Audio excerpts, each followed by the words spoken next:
चलिए अपने स्टार्ट करते हैं टॉपिक कॉर्पोरेट रिस्ट्रक्चरिंग। आज का जो टॉपिक है that is related to demerger. जो चैप्टर 1 चल रहा था ना, उसमें सेकंड पार्ट है पेज नंबर 18 पे, वहां से शुरू करते हैं। चलिए, तो मर्जर अमालगमेशन पे तो बात हो गई थी। अब ये जो टॉपिक है यहाँ पे डीमर्जर की बात हो रही है। कहीं ना कहीं बेसिक आपको पता है कि इसका रिवर्स प्रोसेस है, तो उसको लैंग्वेज वाइज भी अपने देख लेते हैं क्या नए टर्म्स आएंगे, और काफी इंटरेस्टिंग केस स्टडीज और उसके अलग अलग टाइप्स भी हैं, तो रियल कंपनी के एग्जांपल्स भी मिलेंगे और उसके बेसिस पे इसको समझना है। तो इन बिटवीन टेक्निकल टॉपिक्स भी रहेंगे, तो थोड़ा ध्यान से अपने देख लेते हैं क्या है। स्टार्टिंग में डीमर्जर का मीनिंग बताया होगा, तो आप डीमर्जर का मीनिंग क्या समझते हो? जितना भी आपको आइडिया है, आपके हिसाब से क्या है डीमर्जर, आप बता दो। ठीक है, ओके। और कुछ? हाँ, बाकी लोग क्या बोले? सबने साथ में बोला, पता ही नहीं चला। एक कंपनी दो कंपनी में डिवाइड हो जाएगी। हाँ, तो that is one type of demerger कि भाई एक पर्टिकुलर कंपनी या एक कंपनी के नाम से बिजनेस चल रहा है, आपने उसको दो पार्ट्स में या दो से ज्यादा पार्ट्स में स्प्लिट कर लिया कि भाई आधा बिजनेस एक कंपनी करेगी, बाकी का कोई दूसरी कंपनी करेगी, वैसे डिवाइड कर लिया, तो ये भी डीमर्जर है। यही मेजर जो पार्ट है वो वही बोला होगा। इनकी लैंग्वेज के साथ भी आप देखोगे तो आपको सेम मीनिंग मिलेगा। वैसे स्टार्टिंग में ही बता दिया, a single business is broken into components either to operate on their own, to be sold और टू बी डिसॉल्व्ड।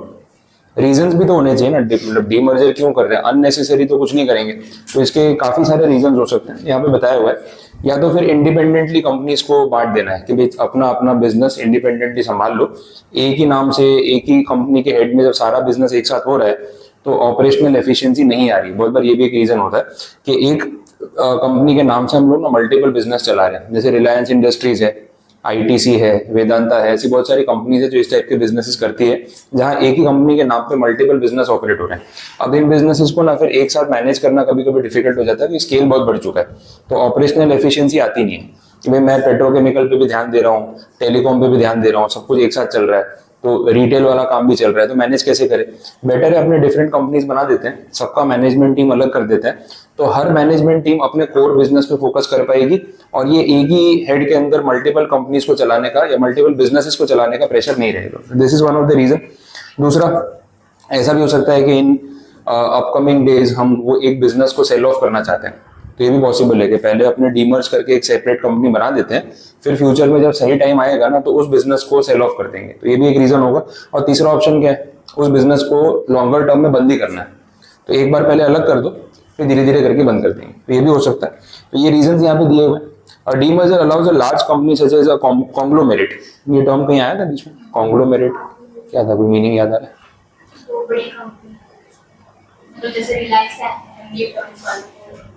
हाँ, तो कॉन्ग्लोमेरेट का मतलब था कि जहाँ पे कनेक्टेड बिजनेस नहीं है, और वो कॉन्ग्लोमेरेट मर्जर की बात हो रही थी कि एक कंपनी दूसरी कंपनी के साथ मर्जर कर रही है जहाँ दोनों बिजनेसेस का कोई लेना देना नहीं। एक कंपनी अगर इंडस्ट्री में है, मैन्युफैक्चरिंग में है, दूसरी कंपनी वो टॉयज वाला बिजनेस है। अब रिलायंस इंडस्ट्रीज ने अगर हेमलीज के साथ एक्विजिशन कर लिया, तो हेमलीज का रिलायंस इंडस्ट्रीज के बिजनेस में कॉमन कुछ भी नहीं है, लेकिन फिर भी इन्होंने मर्जर कर लिया, so that is a conglomerate merger. तो बड़े ग्रुप्स जो है ना कॉन्ग्लोमेरेशन की तरफ ही जाते हैं। इनको हर फील्ड में अपनी प्रेजेंस दिखानी है। एक है ना वो ब्रांडिंग का, और एक अपना पावर शो करने का भी तरीका है। बहुत सारे बिजनेसेस में ये लोग ज्यादा कुछ नहीं भी कमा रहे होते हैं ना, तो भी रहते हैं वहां पे कि हमारी प्रेजेंस दिखनी चाहिए कि इस फील्ड में भी रिलायंस है, मतलब आप जहां जाओगे हर बिजनेस में आपको हमारी प्रेजेंस दिखनी चाहिए। तो बड़े बिजनेस ग्रुप्स का ये एक थॉट प्रोसेस होता है, और वो हर कंपनी करती है। नथिंग न्यू कि भाई रिलायंस ही कर रहा है, टाटा भी करता है। टाटा रिलायंस का तो वैगन व्हील कंपटीशन में चलता है, हर बिजनेस में जहाँ रिलायंस है वहाँ टाटा भी आपको मिलेगा ही मिलेगा। और टाटा ने अपना थॉट प्रोसेस पिछले कुछ सालों में चेंज किया। पहले ये लोग डायरेक्ट कंपटीशन में रिलायंस के साथ उतरते नहीं थे कि अपना तो ऑलरेडी इतने बड़े स्केल पे चल रहा है, शांति से काम करेंगे, एग्रेसिव नहीं थे। अब ऐसा है कि हर बिजनेस में उनकी जो नई टीम है वो एग्रेसिव हो गई कि नहीं यार, हम भी कॉम्पीट वैसे ही करेंगे जैसे बाकी कंपनीज फाइट करती, हम भी करेंगे। तो वैसा नहीं कि हम आराम से, वो लेट बैक अप्रोच नहीं चलेगा, एग्रेसिव अप्रोच पे काम करेंगे, तो ये आपको देखने को मिलता है। आगे कॉन्ग्लोमेरेट्स की बात हो रही थी।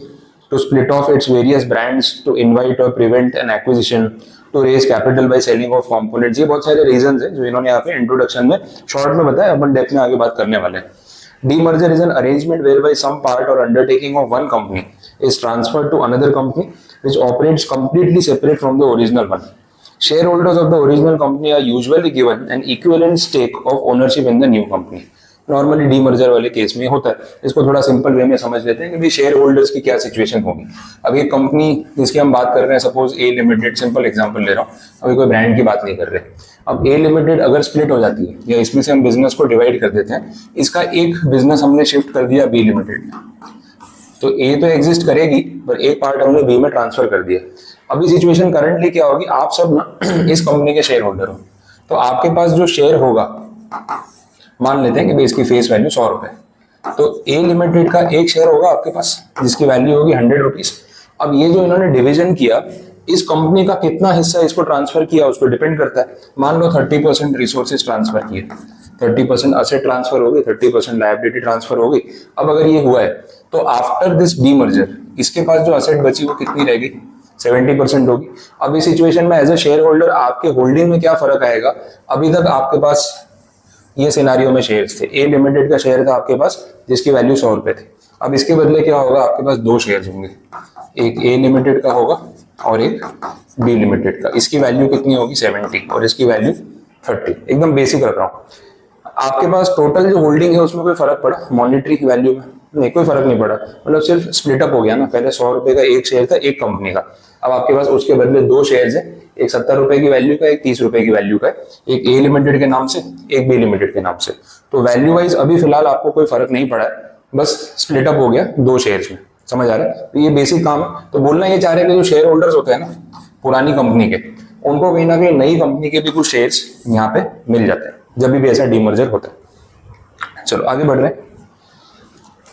इसमें बोला share holders of the company are usually given an equivalent stake of ownership in the new company. Usually given का मतलब ऐसा भी हो सकता है कि उनको स्टेक ना भी मिले, तो उस पॉइंट पे अपन बात करेंगे बट जब डिटेल में जाएंगे। अभी तक the contracts relating to the demerged undertaking would get automatically transfer to the resulting company. अच्छा, टर्म्स भी पहले क्लियर कर लेते हैं ना, डीमर्ज्ड कंपनी क्या है, रिजल्टिंग कंपनी क्या है, वो समझ लेते हैं। इसी एग्जांपल में अगर आपको क्लियर करवा दूं तो ये जो एंटिटी है अपनी, इसको बोलेंगे डीमर्ज्ड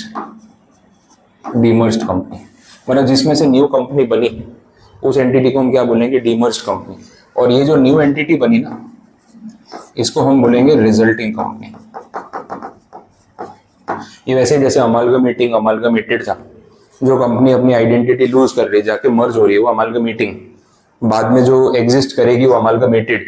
यहाँ पे ऐसा है कि जो ओरिजिनल कंपनी थी जिसमें से एक हिस्सा अलग हुआ, तो जो नया हिस्सा बना वो रिजल्ट है डीमर्जर का, तो उसको बोलेंगे रिजल्टिंग।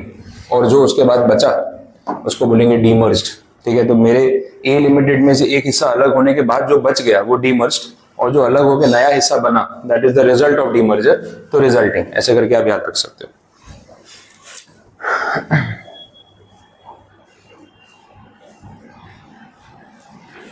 कंसेप्चुअली टॉपिक बहुत अच्छा है, केसेस और एग्जांपल्स रियल लाइफ कंपनीज के अपने पास काफी सारे हैं, तो उसको अच्छे से डिस्कस भी करेंगे डिटेल में, ताकि आपको टॉपिक जो है ना दिमाग में बैठ जाए और लर्न ना करना पड़े, मीनिंग समझ आ जाए तो बेस्ट है। नीचे बोला है demerged company said to be one whose undertakings are transferred to other company and the company to which the undertakings are transferred is called resulting company. जिसमें से असेट्स ट्रांसफर हुई है वो डीमर्ज्ड, ये वाली होगी, और जिसको असेट ट्रांसफर हुई है न्यू कंपनी वो रिजल्टिंग कंपनी। सेम बात बोली। It is a process of reorganizing a corporate structure where by a capital stock of a division or subsidiary of a corporation or of a newly affiliated company is transfer to the stake holders of the existing company. वो बात वही है लेकिन उसको घुमा के लिखा है, फिर से आगे क्लियर करवा दूंगा। तो अभी कॉम्प्लिकेट नहीं कर रहा हूँ बिकॉज आगे कॉम्प्लिकेशन आने वाली है, तो अभी नहीं कर रहे, अभी बेसिक पे चल रहे हैं। अब आगे डीमर्जर की डेफिनेशन। अपने अमालगमेशन में भी एक डेफिनेशन देख रहे थे, वहां बोला था हमने कंपनी लॉ में तो कहीं डिफाइन किया नहीं, लेकिन इनकम टैक्स में डिफाइन किया। तो उसमें वो 3-4 कंडीशंस थी, असेट ट्रांसफर होती है, लायबिलिटी मर्ज होती है, ठीक है, फिर वो 3/4 शेयर होल्डर्स का कंसेंट होता है। सिमिलर डेफिनेशन यहाँ पे भी है। इसमें भी यही बोला कि भाई अगर डीमर्जर की बात करें तो it means the transfer pursuant to a scheme of arrangement under 230 to 232 by a demerged company of its one or more undertakings to the resulting company in such a manner that all the property of the undertaking being transferred by the demerged company immediately before the demerger becomes the property of the resulting company by virtue of demerger. Similar point amalgamation में भी था, वे वहाँ पे मर्ज कर रहे हैं, यहाँ पे स्प्लिट कर रहे हैं, ठीक है, वैसा हो गया। लाइबिलिटीज में भी सेम, कि जो भी प्रॉपर्टीज हैं वो डीमर्ज्ड कंपनी रिजल्टिंग वाली को पास ऑन करेगी, लाइबिलिटीज भी पास ऑन करेगी, वो बोल दिया। थर्ड पॉइंट में बोल रहे हैं the property and the liabilities of the undertaking being transferred by the demerged company are transferred at values appearing in the books of accounts immediately before the merger, sorry demerger. तो ये हो गया book value पे सारा accounting होगा, ये clarify करना है। थर्ड पॉइंट में आपको ध्यान रखना है कि जो भी वैल्यूएशन रिकॉर्ड की जा रही है वो सब बुक वैल्यू पे होगा। जो डीमर्जर के पहले बैलेंस शीट में जो वैल्यूज दिख रही थी ना, उन्हीं वैल्यूज पे डिवीजन होगा, तो ये प्रॉब्लम नहीं आएगा, ये सिंपल रहेगा। 70-30 है ना, प्रॉपरली हो पाएगा क्योंकि बुक वैल्यू पे है, हम रिवैल्यूएशन नहीं करते। फोर्थ पॉइंट में बोला the resulting company issues in consideration of the demerger its shares to the share holders of the demerged company on a proportionate basis. ये तो होने ही वाला है ना, आपको मिला ना ये वाले शेयर, आप लोग तो ओरिजिनल कंपनी के शेयर होल्डर थे, आपकी कंपनी के असेट्स में से और लायबिलिटीज में से एक हिस्सा इसको ट्रांसफर किया गया, तो आप लोग फ्री में दे दोगे सब। आप ऐसे सोचो, आप ए लिमिटेड वाले हो, आप बी लिमिटेड को प्रॉपर्टी और लायबिलिटीज दे रहे हो, तो नेट असेट तो ट्रांसफर ही हो रही है ना। तो as an investor of A limited आप इससे कुछ मांगोगे नहीं कि भाई मेरी असेट लेके जा रहा है, लायबिलिटी लेके जा रहा है, सामने देगा क्या, पैसे देगा, शेयर्स देगा, डिबेंचर्स देगा, क्या इशू करेगा? तो भाई ये एंटिटी जो है वो शेयर इशू करेगी, तभी तो आप सबको ये 30% वैल्यू के हिसाब से शेयर मिले। और आपके शेयर की वैल्यू तो अपने आप कम हो ही गई ना। 100 रुपए की असेट्स थी, 30 रुपए किसी और को दे दी, तो आपका शेयर अब 100 रुपए का बचा ही नहीं ना, वो तो बाय डिफॉल्ट रिड्यूस होना ही था। और सामने इस एंटिटी ने आपको क्या दिया, अपनी कंपनी के इक्विटी शेयर, तो आपको ये शेयर्स मिल गए, इसलिए आपके पास अब 2 शेयर्स है और पहले 1 शेयर था। बात समझ आ गई, क्लियर? ओके, अब इसमें एक्सेप्ट वाला जो पॉइंट है ना, वो भी मैं पेंडिंग रख रहा हूँ, थोड़ा मुझे उस पर सर्च करना है कि उसको किस तरीके से रिलेट कराना है। तो एक्सेप्ट वाला पॉइंट आप अंडरलाइन करके रखना, बट उसको रिलेट कैसे कराना है वो भी पेंडिंग रख रहा हूँ, तो उसको होल्ड पे रखो। मेन कंडीशन आपकी कवर हो गई। 2-3 पॉइंट्स हैं इसमें, मुझे एग्जांपल ढूंढने, तो मैं उसको बाकी रखूंगा, रिमेनिंग चीजें अपन कवर करेंगे। नेक्स्ट जो 5th पॉइंट है, उसमें वही बोला है, share holders holding not less than 3/4 in value, consent होना चाहिए उतने शेयर होल्डर्स का। अमालगमेशन में भी सेम था, 3/4 इन वैल्यू ऑफ द शेयर्स, इतने शेयर होल्डर्स का कंसेंट होगा तो हम यहाँ पे डीमर्जर कर पाएंगे। नेक्स्ट पॉइंट में बोल रहे हैं the transfer of the undertaking is on a going concern basis. ठीक है, अंडरस्टूड है, कंपनी बंद थोड़ी ना कर रहे हैं, जो रिजल्टिंग एंटिटी है वो भी अपना बिजनेस तो कंटिन्यू करेगी, उस पर्पज से उसको अलग किया गया। और demerger in accordance with the conditions which are notified in 72 capital A subsection 5 of income tax act. अब ये 72A जो है अपना set off and carry forward वाला सेक्शन है, जो अपन डीटी में पढ़ते थे। आपको सेट ऑफ कैरी फॉरवर्ड का अगर सेक्शन की रेंज याद आ रही हो तो 70 से लेके 80 वाला ब्लॉक था। स्टार्टिंग में 70 और 71 में वो सेट ऑफ वाली बात हो रही थी, जहाँ पे इंटर सोर्स और intra head with in the same head, source अलग है, एक वो था, और एक था इंटर हेड, भाई एचपी का लॉस इसके बिजनेस के सामने, पीजीबीपी के सामने जाएगा कि नहीं, non speculative business, speculative business, वो पूरा टेबल देखा था अपन ने, दोनों सेक्शन को समराइज कर लिया था। फिर उसके बाद आता है 72 वाली सीरीज, तो उसमें 72 कैपिटल ए में carry forward and set of की बात हो रही थी अलग अलग सर्कमस्टांसेस में, उसमें अमालगमेशन डीमर्जर की बात भी हो रही थी। अब इसमें इन्होंने 2 पॉइंट्स दिए हुए हैं आपको नीचे, 72 सबसेक्शन 72 कैपिटल ए का सबसेक्शन 4 है, उसमें बात हो रही है related to accumulated losses and unabsorb depreciation. ये बातें पहले अपन ने डीटी में की है, ब्रॉड फॉरवर्ड लॉसेस, पिछले साल के लॉसेस जो जमा हो गए, जो अभी तक हमने क्लेम नहीं किए, और एक था डेप्रिसिएशन जो सेट ऑफ नहीं हो पाया पिछले साल का, तो उसको क्या बोलते हैं, अनएब्जॉर्ब डेप्रिसिएशन। अब ये दोनों चीजों का हमें कैरी फॉरवर्ड और सेट ऑफ मिलता है। अब अनएब्जॉर्ब डेप्रिसिएशन के लिए जो डेडलाइन है वो इनफाइनाइट है, अनएब्जॉर्ब डेप्रिसिएशन आप कितने भी साल तक कैरी फॉरवर्ड कर सकते हो, और जो बाकी के business losses and accumulated losses थे उसमें लिमिटेशन थी 4 इयर्स 8 इयर्स वाली, अगर याद आ रहा हो। 35 AD वाला है तो भाई 4 इयर्स, स्पेक्यूलेटिव है तो 4 इयर्स, बाकी सब में 8 इयर्स। तो जो 8 साल वाली डेडलाइन होती है वो अपन पहले सेट ऑफ करते हैं। अनएब्जॉर्ब डेप्री में तो कोई डेडलाइन है नहीं, उसको कैरी फॉरवर्ड कितने भी साल तक अपन कर सकते हैं। तो प्रॉफिट लिमिटेड हो और पुराने लॉसेस ज्यादा सेट ऑफ करने के बाकी हो, तो पहले प्रायोरिटी किसको देंगे, जिसकी डेडलाइन खत्म हो रही है, वो पॉइंट था। अब ये जब डीमर्जर हो रहा है तो आप ये समझो ना, एक कंपनी की आधी असेट्स दूसरे के पास जा रही है, तो उन असेट्स को लेके जो अनएब्जॉर्ब डेप्रिसिएशन होगा वो अब कैसे क्लेम होगा, भाई प्रोपोर्शनेटली होगा। जितनी 70% असेट इसके पास बची है उसके ऊपर ये क्लेम करेगा, बाकी 30 वाला ये क्लेम करेगा, तो वो यहाँ पे अलाउ किया गया वैसा। अब इसमें ए और बी जो 2 पॉइंट्स में इन्होंने बांटा है ना, 2 क्लॉज में, उसमें इन्होंने ऐसा बोला कि assets directly relatable and otherwise, मतलब जो जो असेट स्पेसिफिक मैंने उठा के मेरी रिजल्टिंग कंपनी को दे दिए, तो उसके ऊपर तो जो भी अनएब्जॉर्ब डेप्री बनता है, जो हिसाब समझ में आ रहा है, वो तो उसी को क्लेम करना है, उसमें तो मेरा कुछ लेना देना है नहीं। लेकिन अगर कोई ऐसी असेट्स हो जो डायरेक्टली ट्रांसफर नहीं हो रही है, ऐसा कुछ है, तो फिर उसमें प्रोपोर्शनेट बेसिस पे हमें कुछ कैलकुलेशन करके थोड़ा मैं क्लेम कर लूँ और थोड़ा रिजल्टिंग क्लेम कर ले, वैसे करना पड़ेगा। अब इसके लिए भी मैं स्पेसिफिक एग्जांपल आपको कुछ फ्रेम करके दूंगा स्पेसिफिक बी पॉइंट में। ए वाले में तो कोई इशू है नहीं, लैंग्वेज के साथ एक बार रिलेट करा देता हूँ। Where such loss or unabsorbed depreciation is directly relatable to the undertakings transfer to the resulting company, मतलब जितना भी आपने स्पेसिफिक ट्रांसफर किया है, be allowed to be carried forward and set off in the hands of the resulting company. तो undertaking का मतलब क्या होता है? अपने बिजनेस का एक हिस्सा, अपनी एक फैक्ट्री, प्लांट एंड मशीनरी, वो सारी चीजें, उसको अंडरटेकिंग बोलेंगे। तो जो भी अंडरटेकिंग आपने डायरेक्टली ट्रांसफर कर दी और रिलेटेबल है टू द रिजल्टिंग कंपनी, वो तो उनके हिसाब में चला गया, वो लोग क्लेम कर लेंगे। बी पॉइंट में बोला where such loss or unabsorbed depreciation is not directly relatable to the undertakings which are transferred to the resulting company.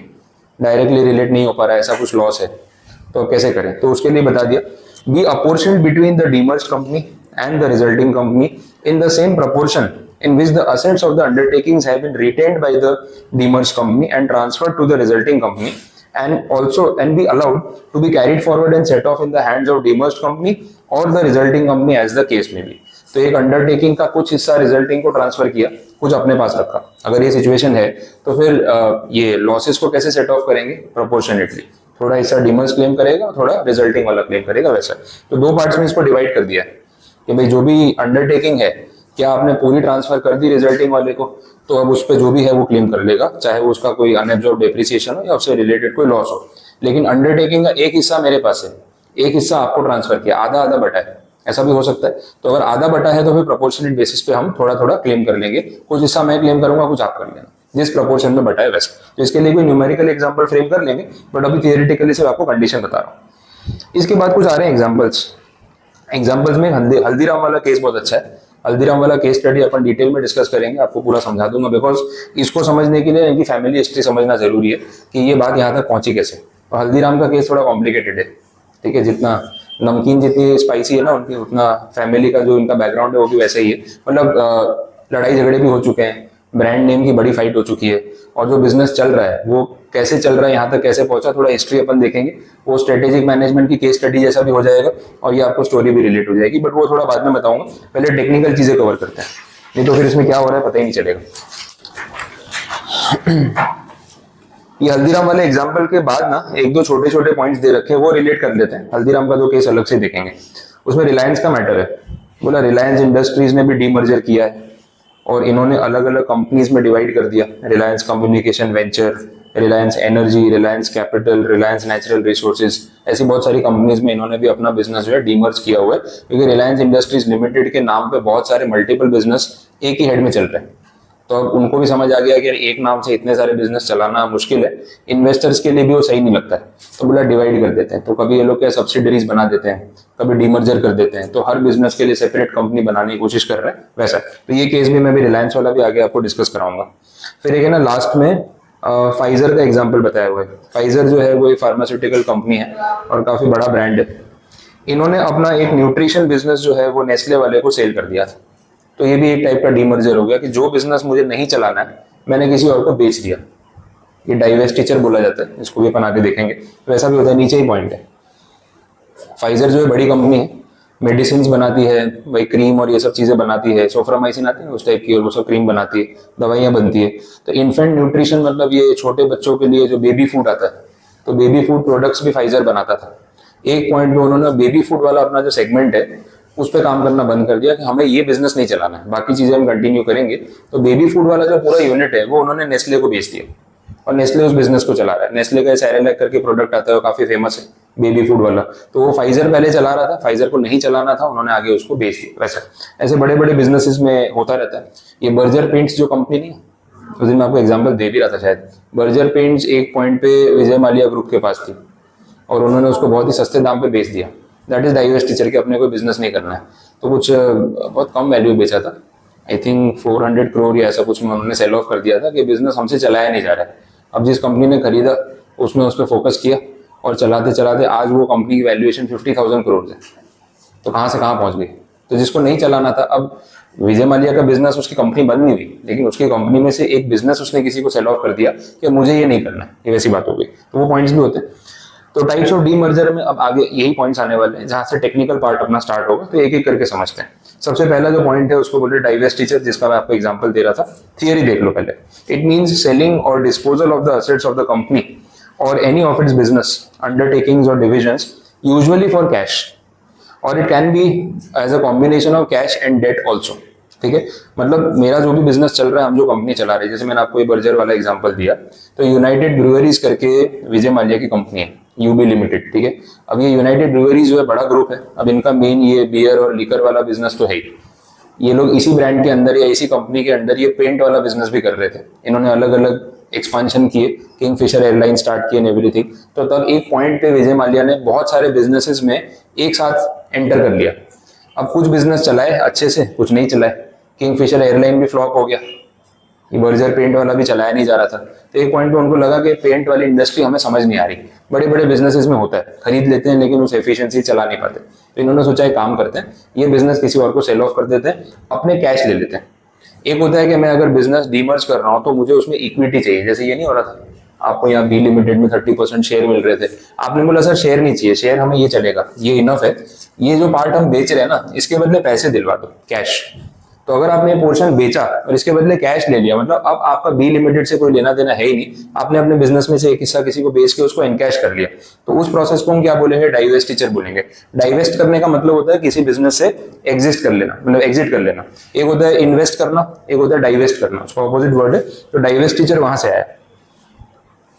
तो आपके बिजनेस में से कोई हिस्सा आप सेल ऑफ कर रहे हो, रनिंग फॉर्म में आपने कंपनी बेची है, कोई डिसोल्यूशन नहीं है, लेकिन सेल आउट कर दिया और उसके बदले कैश ले लिया, तो अब उस बिजनेस में आपका कोई हिस्सा नहीं।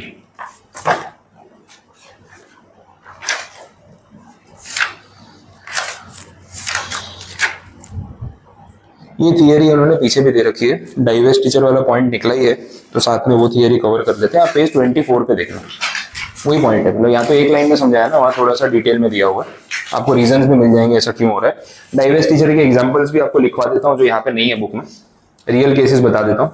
एक है अपना एयर इंडिया और सेंट्रल गवर्नमेंट वाला केस। सेंट्रल गवर्नमेंट ने जो एयर इंडिया में अपना स्टेक सेल किया है वो एक डाइवेस्टिचर का ही एग्जाम्पल है। तो पेज 25 पे काफी जगह है आपके पास, वहाँ पे आप लिख के रख सकते हो।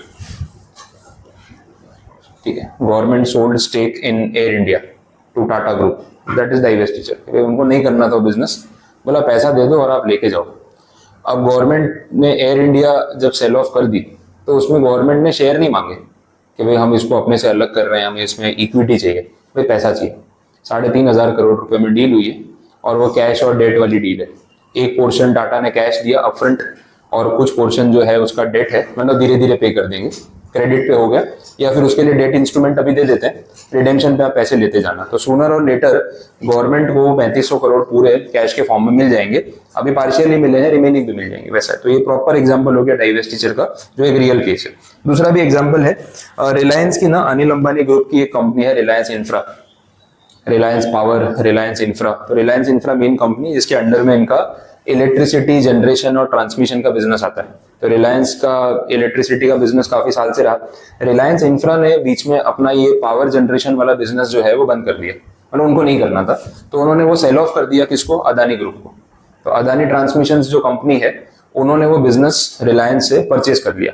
अब अनिल अंबानी का और रिलायंस इंफ्रा का उस बिजनेस में कोई स्टेक नहीं है। उन्होंने बोला हमें कैश दे दो और बिजनेस ले जाओ, आज से आप इसके मालिक हो। अब अदानी पावर, अदानी ट्रांसमिशन उन्होंने टेक ओवर कर लिया, तो वो बिजली बना रहे हैं, वो ट्रांसमिट कर रहे हो, पैसे कमा रहे हैं। रिलायंस इंफ्रा उस बिजनेस से बाहर हो गया, वैसा आप लिख के रख सकते हैं। Reliance Infra sold its power business to Adani Transmission. Specific नाम कंपनी के लिखने पड़ेंगे बिकॉज रियल केस है।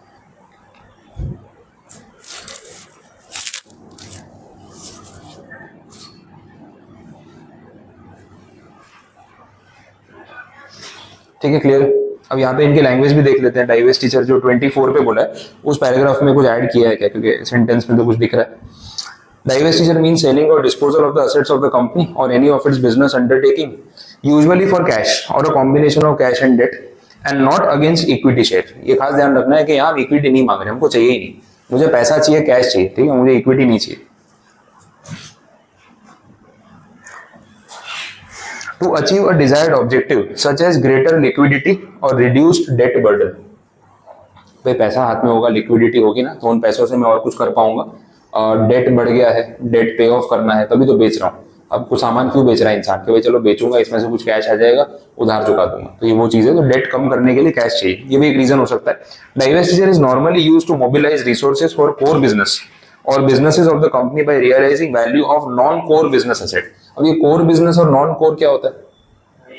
मेन बिजनेस और अदरवाइज, ठीक है। हमारा मेन बिजनेस, मेन फोकस किस चीज पे है, दैट इज कोर बिजनेस। और ये साथ में छोटे मोटे बिजनेस जो चला रखे हैं ना, वो नॉन कोर बिजनेस। कभी ऐसा लगता है यार कोर पे फोकस करना है, एक तो फोकस भी करना है, थोड़ा फंड्स भी चाहिए, नॉन कोर बेचो छोटे वाले, इसको एनकैश करो, ये कैश अपने कोर बिजनेस में लगा के इसको बढ़ाएंगे वैसे। तो ये रीजन भी हो सकता है। एग्जाम्पल में इन्होंने तो XYZ जनरल दे रखे हैं, मैंने आपको दो रियल एग्जाम्पल दे दिए। गवर्नमेंट ने एयर इंडिया में भी स्टेक बेचा है और सेम भारत पेट्रोलियम में भी स्टेक बेचा है। BPCL जो कंपनी है ना, उसमें भी गवर्नमेंट ने सेम डाइवेस्टिचर किया हुआ है, स्टेक सेलिंग किया हुआ है। तो वो भी एक एग्जाम्पल है। एग्जाम्पल तो आप जितने ढूंढोगे उतने मिल जाएंगे, उसमें कोई कमी है नहीं। दो तीन पॉपुलर वाले आपको बता दिए। रीजंस क्या है डाइवेस्टिचर के, वही पॉइंट्स। यूज डिविजनल लॉसेस, एक पर्टिकुलर बिजनेस में बहुत लॉस हो रहा है तो उसको अलग करो, बेच दो। कंटिन्यूस नेगेटिव कैश फ्लो, वही बात हो गई। Difficulty in integrating the business with in the company, वो बिजनेस को हमारे मेन बिजनेस के साथ चलाना डिफिकल्ट हो रहा है, इंटीग्रेशन में मुश्किल आ रही है। ऑपरेशनल प्रॉब्लम्स हो सकती है, या लाइन ऑफ बिजनेस ही अलग हो सकती है, वो भी एक इशू आ सकता है। कंपटीशन में हम नहीं सर्वाइव कर पा रहे, भाई छोड़ो ये बिजनेस अपने से नहीं हो रहा है, बेच के खत्म करते हैं। बेटर ऑल्टरनेटिव्स ऑफ इन्वेस्टमेंट, भाई इससे पैसा निकाल के कहीं और लगाऊंगा ना तो ज्यादा कमा लूंगा, वो आपका विजन है, तो उस हिसाब से आप उस बिजनेस से अपने आप को अलग करना चाहते हो। Lack of technological upgradations due to non affordability, जो बिजनेस आप चला रहे हो उसमें जो टेक्नोलॉजी यूज हो रही है वो पुरानी है। अब ऐसा हो गया कि यार ये बिजनेस इस टेक्नोलॉजी के भरोसे चलाएंगे तो बाकी कॉम्पिटिटर्स के साथ हम सस्टेन कर नहीं पाएंगे। अपग्रेड करने जाएंगे तो बहुत खर्चा हो जाएगा, उतनी कमाई नहीं निकलेगी। तो क्योंकि मेरा कोर बिजनेस नहीं है, तो मैंने क्या सोचा कि देखो मैं इसमें टेक्नोलॉजिकली अपग्रेड नहीं कर पाऊंगा, बेटर मैं बिजनेस किसी और को सेल ऑफ कर देता हूँ जो कर पाएगा। तो किसी और को सेल ऑफ करके मैं इसकी वैल्यू ले लेता हूँ, खरीदने वाले को जो करना है करे, क्या पता उसके पास टेक्नोलॉजिकल फंडिंग हो कि वो और इसको ऑटोमेट करके इस पर पैसा खर्च कर सके, मुझे वर्थ नहीं लग रहा तो मैं नहीं करूँ वैसा। तो इस इंटेंशन से मैंने वो बिजनेस जो है वो बेच दिया, बिकॉज टेक्नोलॉजी अपग्रेड करने की जरूरत है और मैं उतना इन्वेस्टमेंट अभी अफोर्ड नहीं कर सकता। भले जिसको करना है वो करे, तो मैं एनकैश कर लेता हूँ वैसा। Lack of integration between the divisions, तो वो रिपीट ही हो गया। और लीगल प्रेशर्स, लीगल प्रेशर्स में कोई लॉज, रूल्स, रेगुलेशन, सेबी के कोई गाइडलाइंस कुछ आ जाए कि भाई आपको ये चीज अलग करनी पड़ेगी, कुछ भी हो जाए, तो वो भी एक पॉइंट हो सकता है डाइवेस्टिचर का वैसे। तो ये पॉइंट कंप्लीट हुआ। अब वो टॉपिक पे वापस आते हैं जो चल रहा था।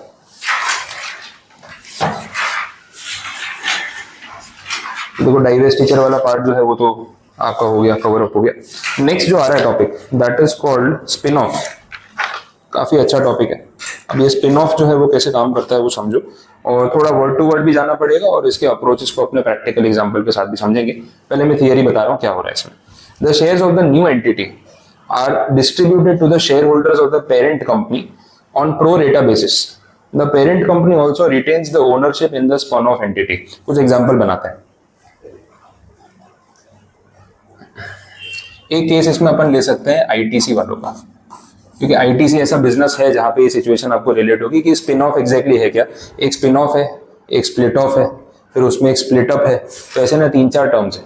फिर वो ना जैसे जैसे पढ़ते जाओ सब मिक्स होता जाता है, तो लगता है पूरी खिचड़ी बन गई और डिफरेंशिएट नहीं कर पा रहे कि फर्क क्या है। तो डिफरेंशिएट करना जरूरी है। आईटीसी को मैं एक एग्जाम्पल का बेस बना रहा हूँ। आईटीसी कौन कौन से बिजनेस कर रहा है वो आपके ध्यान में कुछ?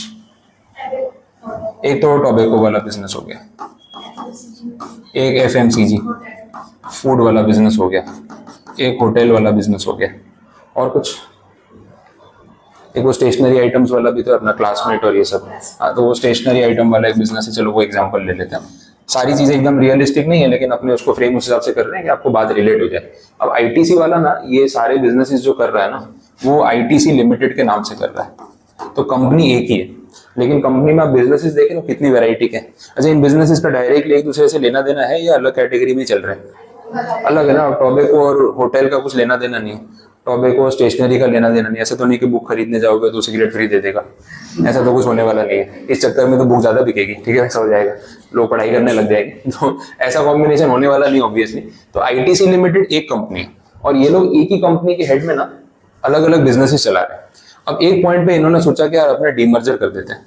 सारे बिजनेस को अलग कर देते हैं, 4 अलग कंपनी बना देते हैं। टोबैको वाली जो कंपनी है वो अलग, एफएमसीजी के लिए आईटीसी फूड्स अलग, आईटीसी होटल अलग, आईटीसी प्रिंटिंग स्टेशनरी अलग, ऐसे 4 कंपनी कर देते हैं। आप सब लोग अभी आईटीसी लिमिटेड के शेयर होल्डर हो, समझ आ रहा है। अब अगर स्पिन ऑफ होगा तो स्पिन ऑफ में क्या होगा, आईटीसी लिमिटेड में से ये सारी 4 कंपनीज अलग अलग बन जाएंगी।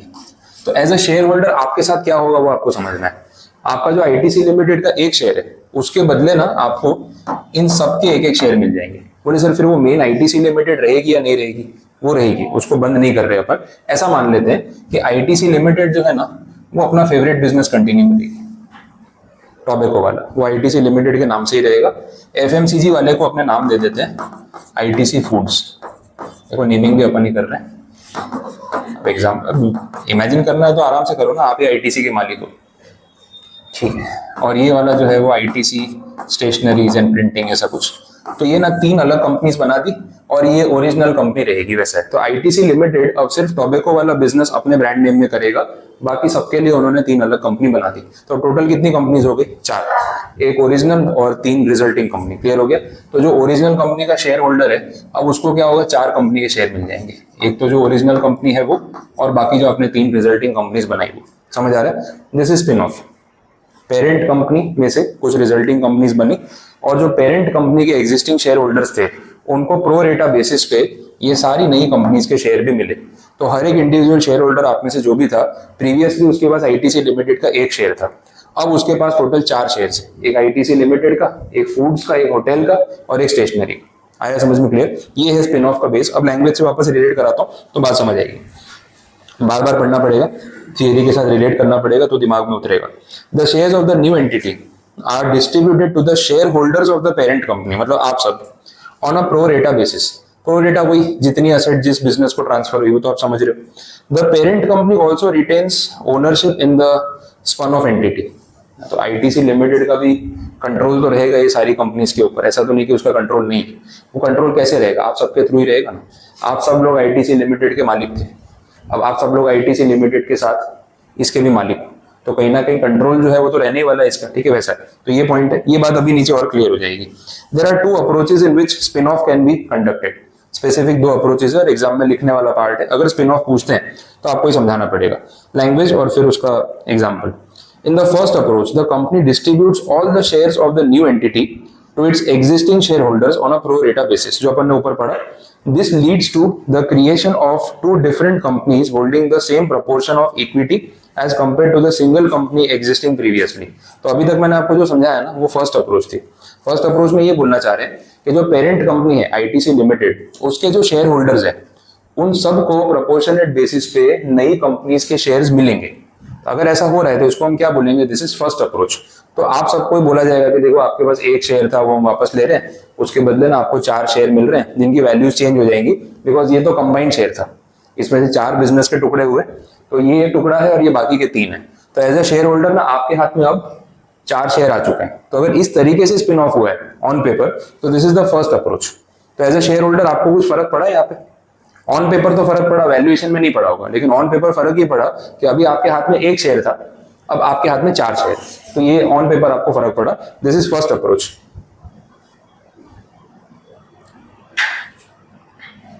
सेकंड अप्रोच देखो, the second approach is the flotation of a new entity with its equity being held by the parent company.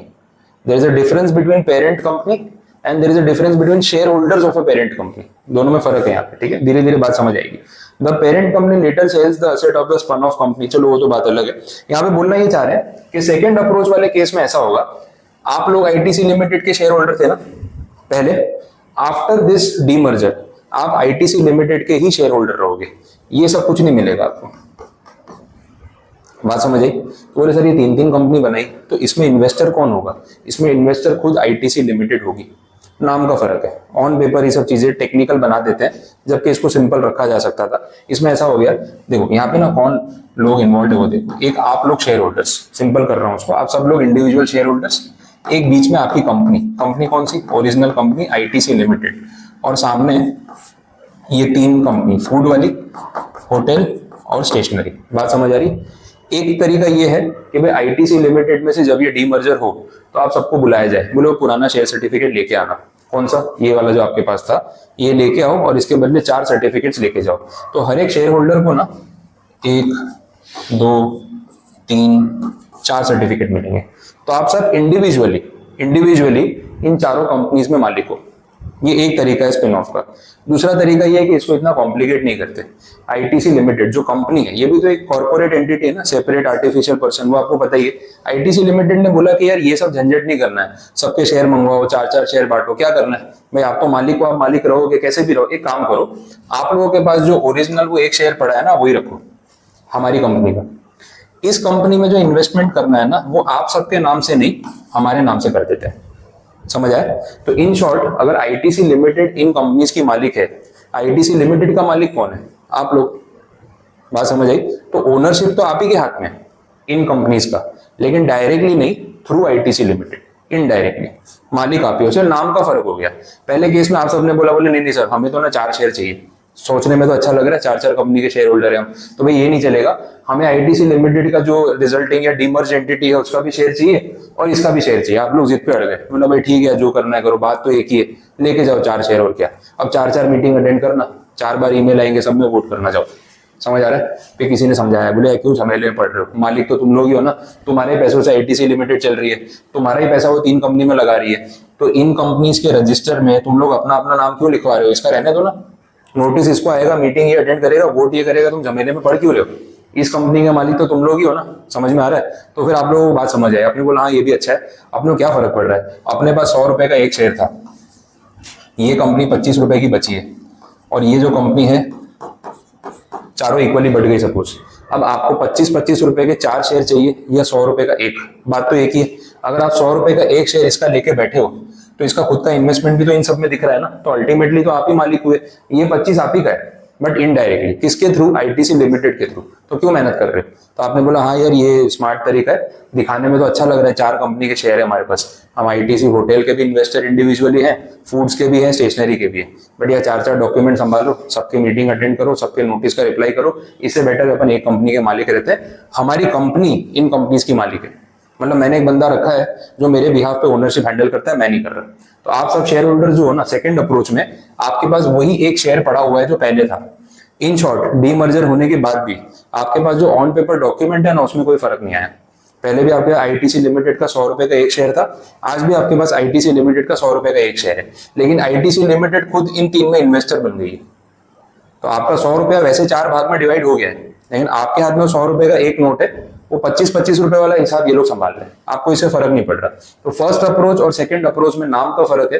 First approach में इंडिविजुअल शेयर होल्डर सारी कंपनीज के शेयर सर्टिफिकेट मांगता है, सेकंड अप्रोच में उसको हम ऐसा नहीं देते। बोला भाई कंट्रोल तो आप ही का है, लेकिन इसके थ्रू मैनेज कर लो, आप 4-4 सर्टिफिकेट संभालने मत बैठो। This is the basic difference. देख लो फर्स्ट अप्रोच सेकंड अप्रोच की जो लैंग्वेज है, अब आप फिर से आराम से खुद से पढ़ो और देखो आपको बात समझ आ रही है।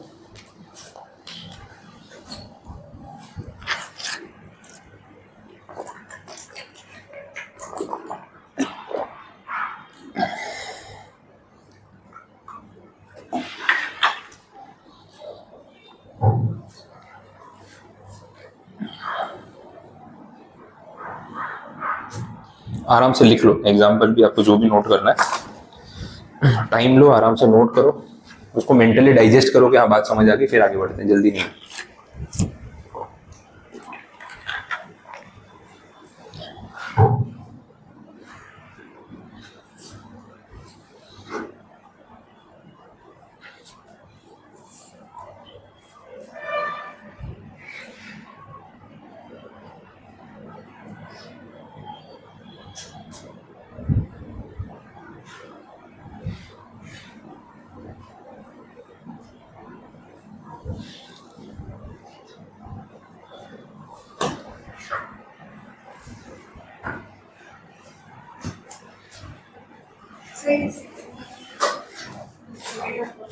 सेकेंड अप्रोच में सेकेंड लाइन, हाँ उस पे आ रहा हूँ, वहां तक समझ आया पूरा, उस लाइन को छोड़ के बाकी का।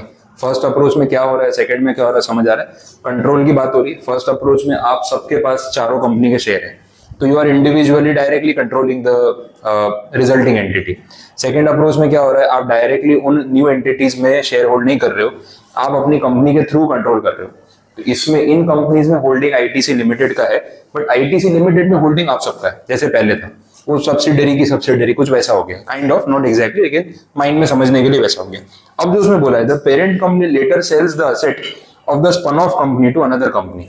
ये इसी एग्जांपल को आगे बढ़ा देते हैं।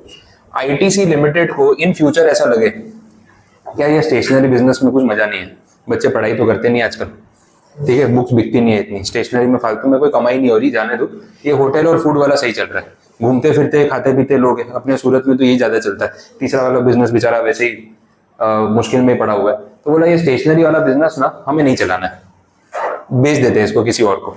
अब आईटीसी ये बिजनेस नहीं करना चाहता, कोई दूसरी कंपनी आ गई, डॉम्स वाला आ गया, डॉम्स वाला बोले मेरा अच्छा चल रहा है, तुम लोग ने क्लासमेट की नोटबुक बहुत महंगी कर रखी इसलिए बिकती है, तुमको बेचना नहीं आता, मेरे को दे दो बिजनेस। अब आईटीसी लिमिटेड ये सोच रहा है कि क्यों ना ये वाला बिजनेस जो है ना हम अनदर कंपनी, अब डॉम्स लिमिटेड तो दूसरी कंपनी है ना, आउटसाइडर है ना, इसको बेच देते हैं, डील चल रही है। तो ऐसा हो सकता है या नहीं हो सकता है? कर सकते हैं। तो आईटीसी लिमिटेड जो पेरेंट कंपनी है, पहले से ये पेरेंट कंपनी थी, आप तो इसके शेयर होल्डर हो, अच्छा आपके पास ये स्टेशनरी कंपनी के शेयर्स हैं इंडिविजुअली सेकंड अप्रोच में? नहीं है ना, सारे शेयर किसके पास है? आईटीसी लिमिटेड के पास। तो ITC limited being the parent company of all these can take decision to sell off any one of them in future. और जब ये लोग डिसीजन ले रहे हैं तो इन सबको पूछने नहीं जाना पड़ेगा। हाँ, रेजोल्यूशन तो पास होगा, बट वो सबके इंडिविजुअल शेयर अक्वायर करो फिर बेचो, कोई माने ना माने, वो सब झंझट ही नहीं है ना। सारे इस कंपनी के शेयर किसके पास है? आईटीसी लिमिटेड के पास। बेचना इजी हो जाएगा, अप्रूवल्स तो लेने पड़ेंगे लेकिन पेपर वर्क इजी हो जाएगा, क्योंकि 4 लोगों में बटा हुआ नहीं है, ये तो सबको बुलाना पड़ेगा फोन कर करके, अरे यार आईटीसी लिमिटेड से बोल रहा हूँ, स्टेशनरी वाला बिजनेस बेचना है, आप सबके पास भी तो इसका एक एक शेयर है ना, मान जाओ। अरे यार ये कौन झंझट करेगा, आईटीसी लिमिटेड के पास ही सारे शेयर है, हम लोगों को डिसीजन लेना है बेचना है कि नहीं बेचना है। तो अगर ये बिजनेस डॉम्स को बेचने की बात आती है, सेकंड अप्रोच में आईटीसी के लिए प्रोसेस करना इजी हो जाएगा। क्लियर?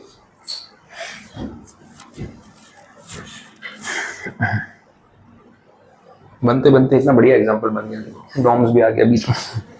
ठीक है, अब रियल लाइफ में ऐसा है कि आईटीसी ने होटल बिजनेस अलग कर दिया है, इसलिए मैंने बोला कि पूरा रियलिस्टिक एग्जांपल नहीं है, पार्टली है, क्योंकि आईटीसी ने ऑलरेडी अपना होटल बिजनेस जो है वो आईटीसी होटल्स का अलग से सेपरेट बिजनेस कर दिया है, बाकी चीजें अभी एक साथ चल रही है वैसे। तो इन फ्यूचर हो सकता है बाकी बिजनेसेस को भी वो लोग अलग कर दें। आईटीसी होटल वाला अपन वो उसमें स्ट्रेटेजिक में देख भी रहे थे ना, होटल्स भी देखे थे उन्होंने, कितने अच्छे होटल्स बना रखे हैं। हाँ, पहले अप्रोच की तरह वैसा है, क्योंकि आईटीसी होटल्स के शेयर उन्होंने आईटीसी लिमिटेड के शेयर होल्डर्स को दे दिए, तो वो कंपनी वो स्पिन ऑफ ही हो गया। लेकिन फर्स्ट अप्रोच है कि भाई ITC hotels is a separate entity और वो अपने बिजनेस ऑपरेशंस अलग से मैनेज कर रही है, उसके इन्वेस्टर्स अलग है, मेन कंपनी के इन्वेस्टर अलग है। तो फर्स्ट अप्रोच के हिसाब से वो लोग चल रहे हैं वैसा है। ठीक है, तो ये स्पिन ऑफ कैसे होता है टेक्निकली आपको समझ आ गया। अब इंटेंशन पे चलते हैं, क्यों होता है स्पिन ऑफ करने से फायदा क्या है? अननेसेसरी ये सब ट्रांजैक्शन तो करेंगे नहीं, तो रीजंस आपको नेक्स्ट पेज पे आगे मिलेंगे। अब थियरी सिंपल है, टेक्निकल पार्ट आपने इस टॉपिक में समझ लिया, अब थियरी में आपको रीजन समझ आएंगे तो इंटेंशन भी क्लियर हो जाएगा। बोला है वेरियस रीजंस की वजह से स्पिन ऑफ करते हैं। सबसे पहले बोल रहे हैं it can focus on it's resources and better manage the division that has more long term potential. भाई बहुत बार ना एक ही नाम से इतने सारे बिजनेस हो रहे होते हैं, जैसे स्टेशनरी प्रिंटिंग वाला, उनको लग रहा है कि बहुत मेजर कमाई नहीं है इसमें बट चल रहा है, इसकी वजह से क्या हो रहा है ना, फिर हम लोग को होटल वाले पे फोकस नहीं कर पा रहे, टोबैको वाले फोकस नहीं कर पा रहे, इसको अलग कर देते हैं ताकि ना ध्यान जो है वो मेन बिजनेस पे रहे। साइड वाला जो अब इसका मैनेजमेंट अलग हो जाएगा तो ये लोग अपना अपना करते रहेंगे, हम इन पे ध्यान देना चाहते हैं या मेन बिजनेस पे ध्यान देना चाहते हैं। तो वो एक रीजन हो सकता है स्पिन ऑफ का, for better operational management.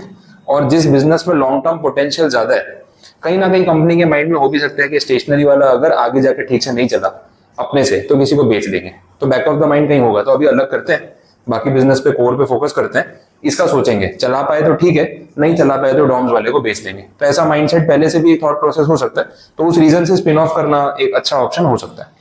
Businesses wishing to streamline their operations often sell less productive or unrelated subsidiary businesses as spin-off. Common sense वाली बात है, आपको intention समझ आ रहा होगा। Alternatively, if a portion of the business is headed in a different direction and has different strategic priorities from the parent company, ये भी एक प्रॉब्लम आती है। देखो हर चीज में नंबर्स पे डिपेंडेंट थोड़ी ना होती है यार, एक थॉट प्रोसेस वाली भी तो चीज होती है कि जो मेरा कोर बिजनेस है आईटीसी लिमिटेड का, उसको चलाने की स्ट्रेटेजी अलग है। और जो उसमें मैं इतने सारे बिजनेस कर रहा हूँ ना, सपोज स्टेशनरी वाला, तो उसको चलाने की स्ट्रेटेजी अलग है। स्ट्रेटेजी इन द सेंस वो टारगेट कस्टमर अलग है, कस्टमर की सोच डिफरेंट है। अब टोबैको बिजनेस में टोबैको कंज्यूम करने वाले की सोच अलग होती है, उस प्रोडक्ट को मार्केट करने में प्रायोरिटी अलग होती है, स्टेशनरी बेचने के लिए प्रायोरिटी अलग है, टारगेट ऑडियंस अलग है। तो क्या हो रहा है ना, मैं एक ही बंदा दो डायरेक्शन में नहीं सोच पा रहा हूँ। जैसे आपको एक जनरल एग्जांपल देता हूँ, क्रिकेट टीम में होता है ऐसा। अपने क्रिकेट देखते हैं तो बहुत बार अगर आप उनके बारे में पढ़ो तो बहुत सारे प्लेयर्स ऐसे हैं। अब क्रिकेट में अलग अलग टाइप के मैचेस है, एक टेस्ट मैच होती है, एक ओडीआई है, T20 है। आपको क्या लगता है बैटर के माइंडसेट में कुछ फर्क नहीं आता होगा जब वो ये तीनों गेम्स खेल रहा है? बहुत सारे बड़े बड़े इंटरनेशनल प्लेयर तीनों फॉर्मेट नहीं खेल पाते, ये आपने देखा होगा। अपने सोचते क्या है, बैटिंग तो करनी जाके, माइंडसेट ही अलग है ना, नहीं हो पाता है। क्योंकि आप ना एक साल में 5 या 10 टेस्ट मैच खेल रहे हो, 15-20 ओडीआई खेल रहे हो और 50 T20 खेल रहे हो, ये आईपीएल मिला के। तो एक ही इंसान है, वही तो बैट्समैन है। विराट कोहली बैटिंग पे उतरता है तो टेस्ट मैच में बैटिंग करेगा तो उसका अप्रोच पूरा अलग होना चाहिए, T20 में तो अप्रोच ही अलग होना चाहिए। अब पता है T20 खेल के जब टेस्ट मैच खेलने जाती है ना अपनी टीम, तो 100-200 पे ऑल आउट हो जाती है। देखा है कभी ऐसा? बहुत बार होता है ना। फिर बोले इनसे सिर्फ आईपीएल ही खेला जाता है, टेस्ट मैच खेली नहीं जाती। तो वही बैटर है, वही पिच है, उसका इंटरनेशनल टैलेंट है, वो इतने रन बना चुका है, तो टेस्ट मैच में क्यों धुलाई हो जाती है? बिकॉज T20 में माइंडसेट ऐसा है कि मेरे पास ना 15-20 बॉल है खेलने के लिए। कितना खेलना है? 20 ओवर की इनिंग में आपको एक बैटर को कितना खेलने को मिलता है? 2-3 ओवर खेलनी है, आते ही मुझे तो मारना है बस, इधर मार दो उधर मार दो, कोई भी शॉट खेल दू, चौका छक्का निकल जाए, मेरा टारगेट पूरा। ये हैदराबाद वाले देखो कैसा खेलते हैं, उनका हर बैटर सोच के आता है कि मेरी स्ट्राइक रेट 250 से नीचे नहीं होनी चाहिए, मैं 30 रन भी मारूंगा चलेगा, लेकिन 12 बॉल में मार के निकल जाऊंगा। अब जब सब लोग ऐसा करते हैं ना, तो ऑल आउट हो जाते हैं ना, तो भी ऑल आउट होते होते भी 250 बन चुके हैं, क्योंकि उनका माइंडसेट ही वही है कि 200 के स्ट्राइक रेट के नीचे कोई खेलता ही नहीं है। तो वो पूरा माइंडसेट अलग है। अब 20 ओवर में 250 रन बनाने वाली टीम अगले महीने जब टेस्ट मैच खेलने जाएगी, जहां 90 ओवर एक दिन में खेलनी है और शांति से खेलना है, 3-3, 4-4 रन का एवरेज चाहिए एक ओवर का, बैट कंट्रोल ही नहीं होता। अरे आया यार, इसको तो एक घुमा दूंगा, चौका लग जाएगा, खत्म हो गया काम, इतना क्या स्लो खेलना, उसी चक्कर में सारे आउट हो जाते हैं। और टेस्ट मैच 5 दिन खींचना है आपको।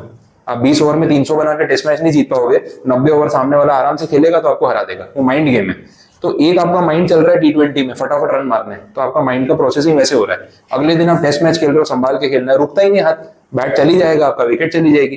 तो कंपनीज के साथ भी ये सेम चीज होती है कि जब दो इतने ऑपोजिट डायरेक्शन वाले बिजनेस अगर एक साथ लेके बैठ गए ना, तो इतने कंफ्यूज हो रहे हैं कि यार ना इस पे फोकस हो रहा है ना उस पे, ये नहीं चलेगा, अलग कर दो, मुझे एक पे सोचना है, दूसरे पे दूसरी टीम सोचेगी, मैं नहीं सोचूंगा। इसलिए बहुत सारे प्लेयर्स जो टेस्ट मैच खेलते हैं, अब पुजारा को बेचारे को आईपीएल खिला, उसके रन नहीं लगते, वो टेस्ट मैच का प्लेयर है, उसका माइंडसेट ही है, उसको क्या सिक्स मारना नहीं आता क्या? मार ही सकता है, लेकिन उसको अपना गेम नहीं बिगाड़ना है। बोले मैं ये करूंगा फिर टेस्ट मैच में रन नहीं बनेंगे, मेरे लिए वो प्रायोरिटी है, मैं वो माइंडसेट से खेलूंगा, अदरवाइज ठीक है। रोहित शर्मा को खिला लो, टेस्ट मैच में उतना अच्छा परफॉर्म नहीं कर पाता है, लेकिन T20 में देखो, अब उसका काम ही वही आएगा, 3 ओवर खेलेगा, 40 रन बनाएगा, चला जाएगा।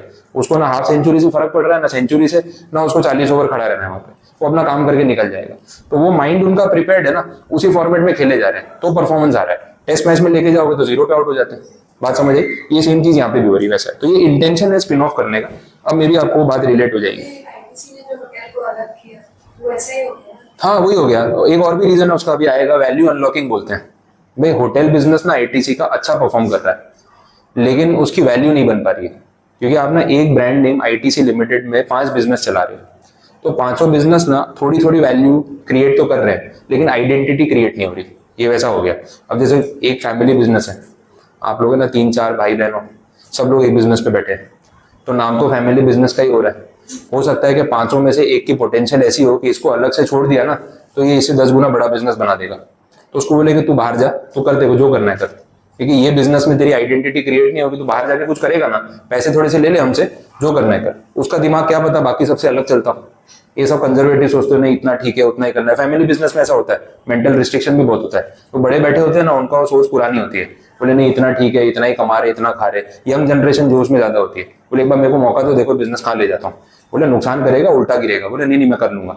अब दोनों हो सकते हैं, हो सकता है उल्टा गिरे, हो सकता है एकदम मल्टीप्लाई कर ले। तो भाई इसको पैसे दे के छोड़ दिया, तू अलग कंपनी बना ले, अलग बिजनेस कर, तेरे स्टाइल से कर, तुझे जो करना है, क्या पता इससे 4 गुना बड़ा बिजनेस बना दे, पॉसिबल है। That is called value unlocking. कि जो बिजनेस को यहाँ पे वैल्यू नहीं मिल रही थी बिकॉज ग्रुप में था, उसको जब अकेला छोड़ दिया ना, तो जो उसने परफॉर्म किया उसकी वैल्यूएशन बढ़ गई। तो एक रीजन ये भी होता है। तो जो आपका अच्छा बिजनेस है, जो इंडिपेंडेंटली बहुत अच्छा नाम कर सकता है, उसको एक अलग आइडेंटिटी बना के छोड़ दो। तो आईटीसी वालों ने आईटीसी होटल को अलग कर दिया। रीजन है कि आईटीसी होटल्स बहुत अच्छा बिजनेस कर पा रही है, पोटेंशियल भी है, प्लस जो प्रॉपर्टीज बनाई है उन्होंने, उसमें पोटेंशियल है कि आईटीसी होटल इंडिपेंडेंटली भी बहुत अच्छा प्रॉफिटेबल बिजनेस बन सकती है, तो उसको ग्रुप में साथ में चलाने की जरूरत नहीं। हाँ, जो बिजनेस बेचारा कमजोर सा है, तो कमजोर बच्चा है तो उसका हाथ पकड़ के रखा है कि इसको अकेला छोड़ दिया, बेचारा बाहर जाके बहुत मार खाएगा, इससे नहीं हो पाएगा, इसको अपने को संभालना है। और ये ऐसा है कि किसी के साथ भी लड़ भिड़ के भी कुछ भी करके आ जाएगा, इसको छोड़ दो। तो जिसमें पोटेंशियल है उसको खुला छोड़ दो ना, वो कर लेगा। लेकिन जिसमें पोटेंशियल नहीं है उसको पकड़ के रखो, उसको संभाल के रखो, ग्रुप में रहेगा तो लॉस में नहीं जाएगा, संभालने वाले हैं। अकेला निकला तो बेचारे को पता नहीं क्या हो जाएगा, ये वो इंटेंशन है वैसा। चलो आगे बढ़े। बोला ही है उसमें, जो अपन सेंटेंस पढ़ रहे थे ना, वहीं पे बात हो रही है। Alternatively if a portion of the business is headed in a different direction, has a different strategic priority from the parent company, it may be spun off so it can unlock value as an independent operation. Value unlocking term use करते हैं corporate में, business में, उसकी बात यहाँ पे हो रही है। अब रिलायंस में देख लो, जो स्प्लिट किया इन्होंने धीरू भाई अंबानी की डेथ के बाद, तो सारे बिजनेसेस आधे आधे दो भाइयों में बांट दिए। दोनों का अप्रोच बहुत अलग था। एक इंडिविजुअल, और पता नहीं घर में ऐसा कैसे होता है, दो बच्चे हैं, सेम माँ बाप है, दोनों उल्टे चलते हैं, एक इस डायरेक्शन में, उस डायरेक्शन। आपके साथ भी ऐसे होता होगा, ठीक है, भाई बहन होते हैं, पता नहीं, मतलब सेम कंपनी के प्रोडक्ट है, लेकिन दोनों के पूरे फीचर्स, कैरेक्टरिस्टिक सारे इतने डिफरेंट कैसे हो सकते हैं। अब ये तो भगवान ही जानता है कि ऐसा कैसे होता है, लेकिन ऐसा होता है। और जो सगे भाई बहन होते हैं ना, उनकी दोनों की खोपड़ी अलग चलती है, इसलिए आपस में बनती नहीं है, ठीक है, क्योंकि ये अलग सोचता है, मैं अलग सोचता हूँ, ये हमेशा ऐसा करता है, मैं वैसा करता हूँ, तो तेरे को जो करना है कर, मेरे से दूर रहे। एक ही घर में रहते हैं, झगड़ा चलता रहता है, माइंडसेट पूरा अलग है। अब मुकेश अंबानी, अनिल अंबानी बेस्ट केस है इसका समझने का, दोनों का अप्रोच डिफरेंट है, उन दोनों की लाइफस्टाइल, पब्लिक प्रेजेंस, अपीयरेंस पूरा ऑपोजिट है। अनिल अंबानी शो ऑफ में लगा हुआ है, जहां सेलिब्रिटी होंगे, जहां मिनिस्टर होंगे, जहां पॉलिटिशियन होंगे वो दिखेगा, जहां पब्लिक इवेंट होंगे वो दिखेगा। मुकेश अंबानी ये सब चीजों में कभी नहीं दिखते, ना पॉलिटिशियन के साथ बैठ के फोटो खिंचवा रहे हैं, ना सेलिब्रिटियों के साथ घूम रहे हैं, ना पार्टियां कर रहे हैं, कुछ नहीं। तो एकदम लाइफस्टाइल ही डिफरेंट है। अब ऐसे दो लोग साथ में काम करेंगे, कितने दिन चलेगा, वो होना ही नहीं है। जब तक फादर के साथ चल रहा है तब तक तो सुननी पड़ती है। अब फादर नहीं है, बोले नहीं यार मैं तो पार्टी करूंगा, सबको बुलाऊंगा, मस्त मीडिया वालों को बुलाएंगे, फोटो वोटो खिंचवाएंगे। दूसरा बोल रहे भाई इतना शो ऑफ मत कर, नजर में मत आ, चुपचाप बिजनेस कर, पैसे कमा। बोले ऐसे कैसे, इतना पैसा है तो शो ऑफ नहीं करेंगे, है तो खर्च करेंगे, दिखाएंगे, हेलीकॉप्टर खरीदूंगा, गाड़ियां खरीदूंगा, फोटो खिंचवाऊंगा। भाई तू एक काम कर, जाते को जो करना है कर, मेरे को पसंद नहीं आता। दोनों बिजनेस स्प्लिटअप कर दिए। अब जब दोनों को आधा आधा अपना अपना बिजनेस दे दिया, अब दोनों अपने अपने पैरों पे खुद खड़े हैं, भाई तुम लोग देख लो तुमको क्या करना है। अब वैल्यू अनलॉकिंग करना है कि पूरा ही डब्बा गोल करना है, देख लो। अब दोनों में क्या हुआ वो आपके सामने, किसका अप्रोच फेल हुआ, किसका पास हुआ तो दिख ही रहा है। लेकिन दोनों की अप्रोचेस डिफरेंट थी। हो सकता है दोनों अपने अपने अप्रोच में अच्छा कर लेते, वो तो चलो जो भी हुआ डिफरेंट चीज है, लेकिन यहाँ से स्प्लिट अप करने का एक रीजन ये भी हो सकता है कि थॉट प्रोसेस टोटली डिफरेंट है, साथ में काम करना पॉसिबल नहीं है, वो रीजन। चलो आगे बढ़ते हैं। A company may also separate a business unit into its own entity if it has been looking for a buyer to acquire but failed to find one। हाँ, ये भी हो सकता है कि यार मैं ना अपना बिजनेस सोच रहा था कि या तो उसको बेच दूं, या इसमें से कुछ डाइवेस्ट टीचर वाली सिचुएशन थी, लेकिन कोई बायर नहीं मिल रहा। मतलब अपन ने अभी ऊपर देखा कि जो बिजनेस नुकसान में जा रहा होता है ना, वो लोग बेचने की कोशिश करते हैं। तो जरूरी है सामने कोई ना कोई बकरा मिल जाएगा आपको, जो नुकसान वाला बिजनेस खरीद ही लेगा। मार्केट ऐसा है, बहुत टाइम से सोच रहे हो कि यार ये बिजनेस कोई ले ले, कोई खरीद ही नहीं रहा है। तो अभी इसी कंपनी में चल रहा है, इसका लॉस पूरी कंपनी पे भारी पड़ रहा है, सबका नाम खराब हो रहा है। अरे काम करो, इसको ना स्पिन ऑफ करके अलग कर दो, एटलीस्ट उसका लॉस दिखेगा ना, अपने तो सही दिखेंगे। वैसा हो गया, जब तक कोई बायर नहीं मिलता तब तक स्पिन ऑफ करके सेपरेट एंटिटी बना के उसको चलाते हैं। जब कोई बायर मिल जाएगा ठीक है, लॉन्ग टर्म में बायर नहीं मिला तो उस कंपनी को बंद कर देंगे। अपना मेन बिजनेस जिसका नाम इसकी वजह से खराब हो रहा है ना, वो तो एटलीस्ट कम हो जाएगा। तो ये भी एक रीजन हो सकता है स्पिन ऑफ करने का, कि भाई बेचना था, बायर नहीं मिल रहा, वो एक पॉइंट है। चलो नेक्स्ट एग्जांपल्स तो मैं इसके आपको बता भी नहीं रहा बीच में, क्योंकि ये सब जनरल बनाए हुए, अपन तो कंपनी के केसेस ही देख रहे हैं, तो उसमें कवर हो ही गया। A corporation creates a spin-off by distributing 100% of its ownership interest in that business unit as a stock dividend, okay, to existing shareholders. It can also offer its existing shareholders a discount to exchange their shares in the parent company for shares of the spin-off. उस बात पे अपन जाएंगे आगे, अभी इस point को मैं ज्यादा डेप्थ में नहीं ले रहा हूँ। ठीक है, बात वही है कि भाई जो स्पिन ऑफ होगा, तो अपन ने ये जो पॉइंट नहीं देखा कि आपको एक शेयर के बदले चारों में एक एक शेयर मिल जाएगा, दैट इज द पॉइंट, तो वो रिपीट किया हुआ है। अब आगे जो टॉपिक्स आ रहे हैं उसमें रिपीटेशन भी दिखेगा। Spin off tend to increase the returns for the share holder because the newly independent companies can better focus on their specific products और सर्विसेज। वही बात हो गई ना, स्पिन ऑफ से क्या है ना, चारों कंपनी अलग कर दी। अब यहाँ पे जो अपना एग्जांपल हाइपोथेटिकली था, लेकिन आईटीसी एफएमसीजी, आईटीसी फूड जो है ना, वो खाने पीने के प्रोडक्ट पे पूरा फोकस करेगी। देखो इतने प्रोडक्ट होते हैं, एफएमसीजी में तो लिस्ट होती है, कितनी चीजें बेचता है आईटीसी वाला, बिस्किट भी बेच रहा है, नूडल भी बेच रहा है, और भी चीजें बेच रहा है, तो वो हर एक प्रोडक्ट पे ध्यान दे पाएगा ना, सबका सेल बढ़ा पाएगा। तो कंपनी की वैल्यूएशन बढ़ेगी, तो फोकस बढ़ जाएगा। दैट इज द रीजन जो अपन देख रहे हैं। The down side of spin off is that their share price can be more volatile and can tend to under perform in weak markets and out perform in strong markets. हाँ, ये तो होगा ना, फिर सबको अपने अपने भरोसे छोड़ दिया। फूड वाले को बोला तो अपना देख ले, एफएमसीजी वाले को बोला तो अपना देख ले, होटल वाले को बोला तो अपना देख ले। तो ये भी तो हो सकता है, इसमें रिस्क भी तो है। वो स्टेशनरी वाला बेचारा नहीं सर्वाइव कर पाया तो उसको अकेला छोड़ तो दिया, लेकिन वो कोप अप नहीं कर पा रहा। जब तक साथ में थे तब तक चल रहा था, अलग करने पे वैल्यूएशन गिर गई। ये भी एक रिस्क है, तो डाउन साइड तो रहेगा, इम्प्लाइड है। Spin off can also experience high selling activity. Shareholders of the parent company may not want the share of the spin-off they received because it may not fit their investment criteria। हाँ, ये भी हो सकता है, और ऐसी companies में ये प्रॉब्लम आता है। आईटीसी लिमिटेड में आपने इन्वेस्ट कर रखा था, आपका थॉट प्रोसेस ये था कि आईटीसी लिमिटेड मल्टीपल बिजनेसेस करती है, होटल भी चलाती है, फूड भी बेच रही है, टोबैको भी बेच रही है, बैलेंस में चलता है, कुछ तो बिकता रहेगा, कुछ तो प्रॉफिट होता रहेगा, तो ठीक है, आईटीसी लिमिटेड में मैं इन्वेस्टेड हूँ। लेकिन जब आईटीसी लिमिटेड के 4 टुकड़े किए और आपको 4 शेयर मिले, तो जो स्टेशनरी वाला बिजनेस है ना, इंडिपेंडेंटली आप उसमें ज्यादा इंटरेस्टेड नहीं हो, बोले यार मेरे हिसाब से बिजनेस कुछ ज्यादा अच्छा परफॉर्म करेगा नहीं, तो आप क्या करोगे, वो शेयर बेच दोगे। तो बहुत बार क्या होता है ना, हाई सेलिंग भी हो जाती है कि भाई सारे इन्वेस्टर इस बिजनेस को इंडिपेंडेंटली पसंद नहीं कर रहे, बट अब साथ में था तो ठीक था, चलो आईटीसी लिमिटेड में एक बिजनेस चल रहा है, तो भाई ग्रुप बल्क में ना कॉम्बो पैक में सामान बिक रहा था कि भाई जिसने आईटीसी खरीदा उसको सब कुछ मिला, तो उसने ले लिया, चलो ठीक है। लेकिन अगर उसी इन्वेस्टर को ऑफर देते कि तू इसका अलग से शेयर खरीदेगा, नहीं खरीदूंगा, मुझे नहीं लगता है चलेगा। बात समझ आ रही? तो फिर ऐसी कंपनी जब स्प्लिट अप होती है या स्पिन ऑफ होता है और सबको इंडिविजुअल शेयर्स मिलते हैं ना, तो जिस बिजनेस में जिस इन्वेस्टर को कॉन्फिडेंस नहीं होता इंडिविजुअली, वो बोलता है मेरे 25 यहाँ फंसे हुए, मैं बेच के निकल रहा हूँ, मुझे नहीं लगता कि लॉन्ग टर्म सर्वाइव करेगा। सबका अपना थॉट प्रोसेस है, तो कभी कभी हाई सेलिंग भी शुरू हो जाती है, ये पॉसिबिलिटी। ठीक, the share price may dip in short term because of this selling activity. वो तो होने वाला है, सब बेचने निकलेंगे तो गिरेगा ना भाव। Even if the spin off long term prospects are positive, investor के दिमाग का कोई ठिकाना नहीं, उसको खुद को नहीं पता उसको क्या चाहिए। इंडियन स्टॉक मार्केट में तो यही है, ठीक है, समझ में कुछ आती नहीं है। किसी ने बोला बेचो, अपन बेच के निकले, किसी ने बोला खरीदो, तो पागलों की तरह खरीद रहे हैं। जिस कंपनी के फाइनेंशियल्स में 1 रुपए का ग्रोथ नहीं है, उसके शेयर 20-20% अपर सर्किट मार रहे होते हैं, पता ही नहीं क्या चल रहा है। ऐसा बहुत कंपनीज में ऐसा होता रहता है, और ये जो स्टडी करते हैं ना, उनको समझ आ रही होती है कि ये बच्चों वाली हरकत है, बस खरीद खरीद के भाव बढ़ा रहे हैं, 2-4 दिन में वापस नीचे आएगा तब समझ आएगी। तो बहुत सारे लोग अपनी कैलकुलेशन के हिसाब से उसमें से पैसा बना लेते हैं। भाई आप सब लोग बेवकूफ बन रहे हो, मुझे पता है क्या हो रहा है, तो मैं ही कमाने वाला हूँ एंड में। आप सब तो अभी वो हाइप को फॉलो कर रहे हो, जब गिरेगा तो नुकसान में जाओगे, वही प्रॉफिट मेरे पास आएगा। तो ये मार्केट में होता है, तो ये सब चीजें चलती रहती है। वैसे तो बहुत डेप्थ है इसमें, एक एक पॉइंट में जहां जितना मैं ऐड करा सकता हूँ आपको बता रहा हूँ। वैसा की टेक अवे समरी, ये जो अभी पढ़ा ना पूरा, उसको समराइज किया हुआ, उसमें रिपीट पॉइंट्स, नया कुछ नहीं। बोलो समझ आया? तो स्पिन ऑफ बहुत सिंपल है, समराइज करें तो 2 अप्रोचेस हैं। हम कुछ नहीं कर रहे, अपने बिजनेस में से कुछ बिजनेसेस को अलग कर रहे हैं। 2 अप्रोच में ये है कि अब इसको ऑन पेपर दिखाएंगे कैसे। तो जो फर्स्ट अप्रोच है उसमें ऐसा है कि भाई हर एक इंडिविजुअल शेयर होल्डर को ना, उसको नई कंपनी का शेयर भी दे दो कि भाई देखो हम सब बराबर है, ट्रांसपेरेंसी से काम चल रहा है, हमारी कंपनी के 4 टुकड़े हुए हैं, एक ओरिजिनल कंपनी, बाकी की 3 नई कंपनीज। आप अपना ओरिजिनल शेयर लाओ और 4 शेयर ले जाओ, एक ओरिजिनल का और 3 नए वाले। तो आप सबको इंडिविजुअली मैंने चारों कंपनी का मालिक बना दिया। अब जिसको जो करना है करे, जिसको स्टेशनरी वाला बेचना है बेचे, जिसको होटल वाला खरीदना है खरीदे, हमने बांट दिया। हम लोग कंट्रोल नहीं कर रहे, मतलब मेन आईटीसी लिमिटेड कंट्रोल नहीं कर रही। सेकंड अप्रोच में ऐसा है कि ये इंडिविजुअल शेयर होल्डर्स को परेशान मत करो, इनको कोई फर्क नहीं पड़ता है, प्रैक्टिकली तो रिटेल वालों को फर्क नहीं पड़ता है। भाई आईटीसी लिमिटेड के शेयर सबके पास है, वही रहने दो। जो नई 3 कंपनी बनी ना, उसमें आईटीसी लिमिटेड इन्वेस्टर बन जाएगी, तो इस कंपनी के शेयर होल्डर्स में नाम इसका दिखेगा, आप सबका नहीं दिखेगा। तो सिर्फ दिखाने का फर्क है ना। Presentation is different in 2 approaches, control तो इन्हीं का है। फर्स्ट अप्रोच में इनका डायरेक्ट कंट्रोल है क्योंकि 4 शेयर मिल गए। सेकंड अप्रोच में इनका कंट्रोल इनडायरेक्ट है थ्रू आईटीसी लिमिटेड, जिसके मालिक यही लोग हैं। तो सेकंड अप्रोच में आपको ये नहीं लगना चाहिए कि फिर हमारी तो कोई सुनेगा नहीं, अरे सुनेगा ना, आप ही लोग तो इसके शेयर होल्डर हो। जब आईटीसी लिमिटेड कोई डिसीजन लेगा तो स्पेशल रिजोल्यूशन पास करेगा, स्पेशल रिजोल्यूशन पास करने के लिए वोट किससे मांगेगा, आपसे ही तो मांगेगा।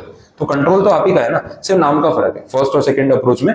सेकंड अप्रोच कन्वीनियंट रहती है for this company to manage its demerged और रिजल्टिंग कंपनीज, बस वो एक इंटेंशन होता है और कुछ भी नहीं है वैसा।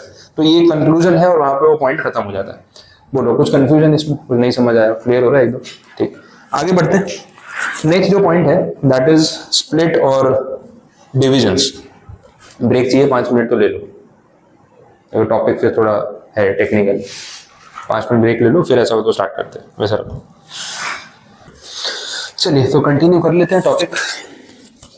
अब नेक्स्ट जो पार्ट है that is related to split और डिवीजन। अगेन लैंग्वेज के साथ जाएंगे। अब देखो स्पिन ऑफ में आपने इतना दिमाग खर्च कर लिया है, तो एक लेवल बन चुका है कि किस लेवल पे बात चल रही है, तो ये चीजें जल्दी रिलेट हो जाएंगी, इतना प्रॉब्लम नहीं। भले टेक्निकल है बट फिर भी आपको इतना प्रॉब्लम नहीं आएगा इसमें। स्प्लिट्स में क्या बोला, it involve dividing the company into 2 or more parts with an aim to maximize profitability by removing the stagnant units from the main stream business. Split can be of 2 types, split up and split off. नाम थोड़े different रख देते हैं, at least लगता तो एकदम split up split of इतना similar रख दिया ना कि वो माइंड में नहीं रहता है, तो कुछ थोड़ा नाम अलग कर देते बेटर था। यहाँ पे मेन इंटेंशन स्प्लिट करने का है, जो इनकी लैंग्वेज में पकड़ना पड़ेगा लिखते टाइम कि आप डिफरेंशिएट करोगे कैसे। स्टेगनेंट यूनिट्स को रिमूव करना। स्टेगनेंट मतलब ऐसे बिजनेस यूनिट जो ग्रोथ नहीं दिखा रहे। देखो प्राइवेट सेक्टर में जो कंपनीज काम कर रही है, आईटीसी है, रिलायंस है, टाटा है, इनके ऊपर कांस्टेंट प्रेशर है अपने इन्वेस्टर्स को ग्रोथ दिखाने का। वहीं के वहीं बैठे रहेंगे तो कैसे चलेगा। मैंने आपको फेसबुक वाला केस बताया था कि फेसबुक बेचारे का प्रॉब्लम ही अलग है, उसके सब्सक्राइबर नहीं बढ़ रहे क्योंकि पूरी दुनिया में फेसबुक पे जितने अकाउंट बन सकते थे बन चुके हैं, तो वो सैचुरेट हो गया। तो अगर सैचुरेशन आ जाएगा तो इन्वेस्टर शेयर का ज्यादा पैसा क्यों देगा। भाई $20 का शेयर बिक रहा है फेसबुक का, भाई 400 करोड़ यूजर है फेसबुक के, अब और यूजर ही नहीं बढ़ रहे, तो फिर $20 का शेयर 40 का थोड़ी हो जाएगा, उल्टा गिरेगा। क्योंकि इन्वेस्टर को दिख रहा है कि आप कुछ बचा नहीं है कंपनी में ग्रोथ करने के लिए, जो था वहीं का वहीं है। तो फेसबुक जो इंस्टाग्राम और ये सब जो व्हाट्सएप ये सब अक्वायर किया इन्होंने, ये इनकी मजबूरी है। इन्वेस्टर्स को दिखाना है कि हमारा प्लेटफॉर्म बढ़ रहा है, तो या तो फेसबुक बढ़ाओ या और ऐसे प्लेटफॉर्म्स अपनी ओनरशिप में ले लो कि भाई एज अ कंपनी हम ग्रो कर रहे हैं। तो ग्रोथ दिखाना बहुत नेसेसरी है।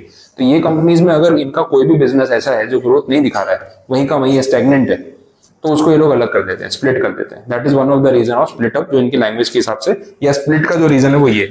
अब स्प्लिट अप भी नहीं बोल सकते इन जनरल क्योंकि वो फिर स्पेसिफिक टर्म है, तो स्प्लिट वर्ड यूज कर रहा हूं मैं खाली। Dividing a business of a company into 2 or more parts, ऐसा, दैट इज स्प्लिट। और रीजन क्या है, प्रॉफिटेबिलिटी मैक्सिमाइज करने के लिए, स्टैग्नेंट बिजनेसेस को मेन स्ट्रीम बिजनेस से अलग करने के लिए, दैट इज द रीजन। बहुत वर्ड टू वर्ड चलना पड़ेगा। अब इसमें आ गया split up and split of.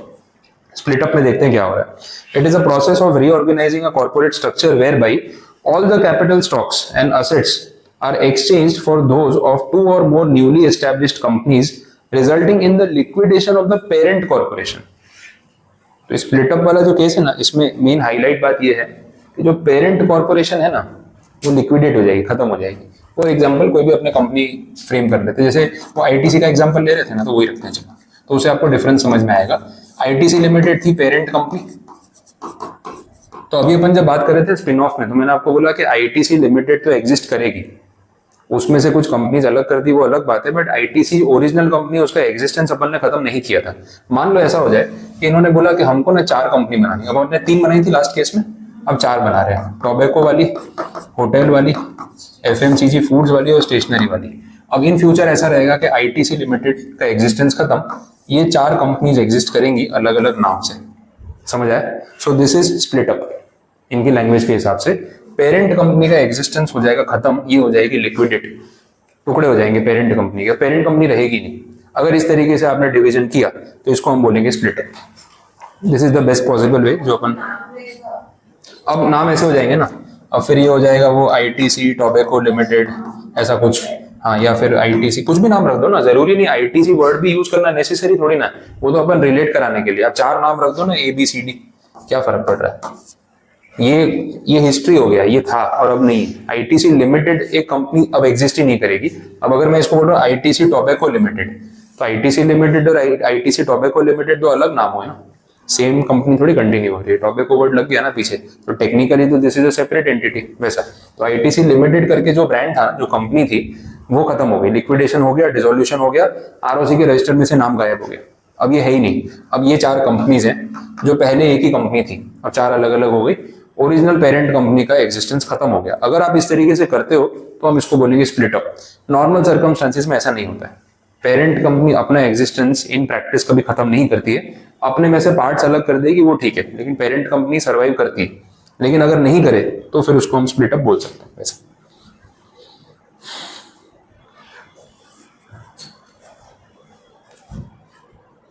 चलिए, तो ये तो पॉइंट यहाँ पे कवर हो गया। अगला देख लेते हैं स्प्लिट ऑफ, थोड़ा डिफरेंट है इससे।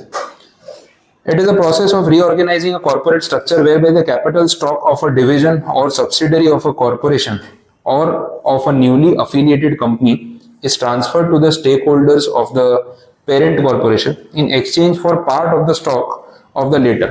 Some of the shareholders in the parent company are given shares in a division of the parent company which is split off in exchange for their shares in the parent company.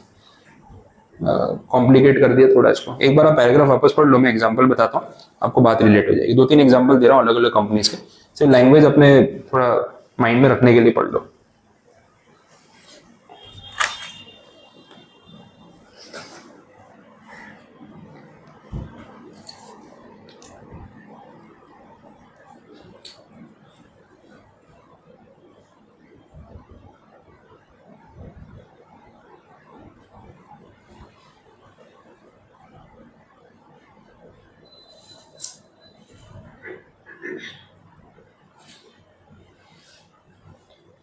ठीक है, language एक बार read कर ली। अब देखो example की तरफ बढ़ते हैं, कैसे करना है। रिलायंस का एग्जांपल ले लेते हैं। रिलायंस इंडस्ट्रीज लिमिटेड की बात हो रही थी, RIL। इनके ब्रांड में अलग अलग बिजनेसेस चलते हैं, वो अपन ने अभी डिस्कस किया कि एक ही कंपनी के अंदर बहुत सारे मल्टीपल बिजनेसेस चल रहे हैं। एक बिजनेस जो इनका चल रहा था ना, वो था फाइनेंशियल सर्विसेज वाला, ठीक है, NBFC वाला बिजनेस। अब इन्होंने क्या किया, पहले रिलायंस इंडस्ट्रीज ने ना एक सब्सिडरी बनाई, होल्डिंग सब्सिडरी तो आप समझते ही हो, ठीक है। ये सब्सिडरी जो है ना, ये फाइनेंशियल सर्विसेज वाला बिजनेस करती थी, ये जियो फाइनेंस, ठीक है। तो इसमें पूरा इन्वेस्टमेंट किसका था, रिलायंस का ही था। ये पेरेंट कंपनी थी, ये सब्सिडरी कंपनी थी। अब रिलायंस वालों को ऐसा लगा कि हम ना इस बिजनेस को अगर इंडिपेंडेंटली पूरा अलग ही कर दे हमसे और इसको इंडिपेंडेंटली स्टॉक एक्सचेंज पे लिस्ट कर दे तो इसकी वैल्यू बढ़ सकती है, वैल्यू अनलॉकिंग वैसा। तो इन्होंने क्या किया, इसको जियो फाइनेंशियल सर्विसेज या जियो फिनसर्व के नाम से एक अलग कंपनी बना दी और यह स्टॉक एक्सचेंज पे लिस्टेड है, अलग से इसको लिस्ट कर दिया। तो आप अपनी सब्सिडरी को अपने से अलग कर देते हो, उसको इंडिपेंडेंट छोड़ देते हो कि भाई अब तेरी अलग आइडेंटिटी है, तू मार्केट में खुद से लिस्ट हो जा। अभी तक क्या था, ये फाइनेंशियल सर्विसेज का जियो फाइनेंस का बिजनेस रिलायंस की सब्सिडरी थी, मतलब ये स्टॉक एक्सचेंज पे कहीं पे लिस्टेड नहीं था, इसकी अपनी आइडेंटिटी नहीं थी। ये रिलायंस जो है वो तो स्टॉक एक्सचेंज पे लिस्टेड है, तो रिलायंस की सब्सिडरी का मतलब क्या है, भाई रिलायंस ने पैसे लगा रखे हैं। आपका और मेरा जियो फाइनेंशियल सर्विसेज में कोई पर्सनल इन्वेस्टमेंट नहीं है। हम अगर चाहते भी तो इसका शेयर नहीं खरीद सकते थे, हम तो रिलायंस का ही शेयर खरीद सकते थे। रिलायंस ने क्या किया, इसको स्प्लिट ऑफ करके अलग कर दिया, इस सब्सिडरी को स्टॉक एक्सचेंज पे एक सेपरेट कंपनी की तरह लिस्ट करा दिया। अब आज की डेट में अगर आप चाहो तो इसका शेयर आप जाके डायरेक्टली खरीद सकते हो। अगर आपको इस पर्सनली इस बिजनेस में इन्वेस्ट करना है, जियो के NBFC बिजनेस में इन्वेस्ट करना है, तो आप इसका स्टॉक खरीद सकते हो, कोई मना नहीं कर रहा। अब आज की डेट में दोनों कंपनी अलग है, रिलायंस इंडस्ट्रीज लिमिटेड एक अलग कंपनी है और ये जियो फाइनेंशियल सर्विसेज जो है ना वो अलग कंपनी है, दोनों स्टॉक एक्सचेंज पे लिस्टेड है। एक टाइम पे जियो फाइनेंशियल सर्विसेज इसी की सब्सिडरी थी, अब इसको कर दिया इन्होंने अलग। तो ये जो पॉइंट है यहाँ पे, ये स्प्लिट ऑफ का एक एस्पेक्ट है। और दूसरे एस्पेक्ट पे भी मैं आता हूँ, पहले ये एक बार रिलेट कर लो। It is a process of reorganizing a corporate structure whereby the capital stock of a division or subsidiary of corporation, मैं इस कंटेक्स्ट में आपको ये एग्जांपल दिया, और of a newly affiliated company. Newly affiliated का मतलब हो सकता है कि आपने किसी कंपनी को अक्वायर किया, सब्सिडरी रिसेंटली बनाया, फिर आपको लगा कि इसको इंडिपेंडेंटली लिस्ट कर देते हैं, वैसा वो भी एक ऑप्शन है। Is transfer to the stake holders of the parent corporation in exchange for part of the stock of the latter. Some of the shareholders in the parent company are given shares in the division of the parent company which is split off in exchange for their shares in the parent company। अब मैं ये बात पे clarity दे रहा हूँ, आपको ये point कैसे वर्क करेगा वो समझना। देखो, जब रिलायंस में से ये जियो फाइनेंशियल सर्विसेज स्प्लिट ऑफ हुई, स्प्लिट ऑफ का मतलब जो हमारी सब्सिडरी थी, हमारा ही डिवीजन था, उसको हमने इंडिपेंडेंटली अलग कर दिया कि भाई तू जाके खुद लिस्ट हो जा, और अब इंडिपेंडेंट अपना बिजनेस खुद से चला। भाई सबको पता है कि रिलायंस का ही ब्रांड है, बट RIL के अंडर में नहीं आता है, this is separate listed entity, पहले ये हमारी ही सब्सिडरी थी। अब पॉइंट ये है कि जो RIL के इन्वेस्टर्स हैं, अब उसके पॉइंट ऑफ व्यू से सोचो, आप लोग ना रिलायंस इंडस्ट्रीज के शेयर होल्डर हो बरसों से, आप ही की कंपनी में से एक सब्सिडरी अलग हुई है, स्प्लिट ऑफ, और वो स्टॉक एक्सचेंज पे जाके लिस्ट हो गई है, तो आपको इसमें कुछ मिलेगा या नहीं मिलेगा? मिलेगा ना। इसकी वैल्यूएशन में से ये कुछ लेके गया होगा, इसी कैपिटल में से, इसी की प्रॉपर्टी और लायबिलिटी लेके गया होगा, मतलब आपके बिजनेस में से एक हिस्सा अलग हो गया, तो आप लोग कुछ नहीं मांगोगे क्या? बोले वो हमारे, हमको भी तो शेयर मिलने चाहिए। अब रिलायंस ने बाय डिफॉल्ट RIL के इन्वेस्टर्स को इसके शेयर अलॉट किए थे, कुछ रेशियो था, कि भाई इतने शेयर आपके पास RIL के हैं ना, तो वैल्यूएशन के हिसाब से आपको इसके इतने शेयर बाय डिफॉल्ट आपके डीमैट में आ जाएंगे। और ऐसा हुआ है, कुछ 1:11 या कुछ रेशियो था कि 11 शेयर पे 1 मिलेगा, वैल्यू के हिसाब से उन्होंने दिया था। तो अगर मैंडेटरी आपको दे दिया तो एक अलग बात है, लेकिन स्प्लिट ऑफ की एक हाईलाइट बात यह है कि RIL के जो ओरिजिनल इन्वेस्टर्स हैं they will get a choice कि आपको इसके शेयर चाहिए या नहीं चाहिए। ये स्प्लिट ऑफ की टेक्निकलिटी है, चॉइस मिलती है, ऑप्शन मिलता है, that is an additional point. तो RIL के जो एग्जिस्टिंग इन्वेस्टर्स हैं, जब इनकी कंपनी में से इनकी एक सब्सिडरी अलग से जाके लिस्ट हो गई, तो RIL के सारे इन्वेस्टर्स या कुछ इन्वेस्टर्स को कंपनी ऑप्शन दे सकती है कि आपको इसके शेयर चाहिए कि नहीं चाहिए। तो आपने बोला कि नहीं सर हमें इसके भी शेयर चाहिए, हमें भी बिजनेस सही लगता है, तो भाई देखो हमने 20% वैल्यू या 20% असेट इसको ट्रांसफर किए अपने बिजनेस में से, तो एक काम करो, अब 80% आपके पास RIL के शेयर्स होंगे और 20% आपके पास जियो फाइनेंस के शेयर्स होंगे। ये एक ऑप्शन है। आपने बोले नहीं हमें ये नहीं चाहिए, हमें इसी में रहना है, तो बोला कोई बात नहीं, आपको इसके शेयर नहीं चाहिए तो ठीक है, आप RIL के शेयर्स ही रखो, तो आपको जियो फाइनेंशियल के शेयर्स नहीं चाहिए तो नहीं देंगे, वैसा है। तो दिस इज अ चॉइस। तो स्प्लिट ऑफ में हाईलाइट बात यह है कि जो पेरेंट कंपनी के एग्जिस्टिंग इन्वेस्टर्स होते हैं दे गेट अ चॉइस कि उनको अपने शेयर्स एक्सचेंज करके नए वाले शेयर्स चाहिए या नहीं चाहिए। अब ये स्पिन ऑफ से रिलेट करो तो पहला अप्रोच और दूसरा अप्रोच कौन सा वाला यूज हो रहा है यहाँ पे, पहला या दूसरा? दोनों में से कोई भी हो सकता है, ऐसा नहीं बोल सकते। अगर आप लोग बोलते हो कि हमको जियो फाइनेंशियल के शेयर्स चाहिए तो फर्स्ट अप्रोच, और आप बोलते हो नहीं चाहिए तो सेकंड अप्रोच। बात समझे? को रिलेट करा रहा हूँ कि वही अप्रोच है जो यहाँ पे भी यूज हो रहा है, but it is optional, it is your choice, वैसा हो गया।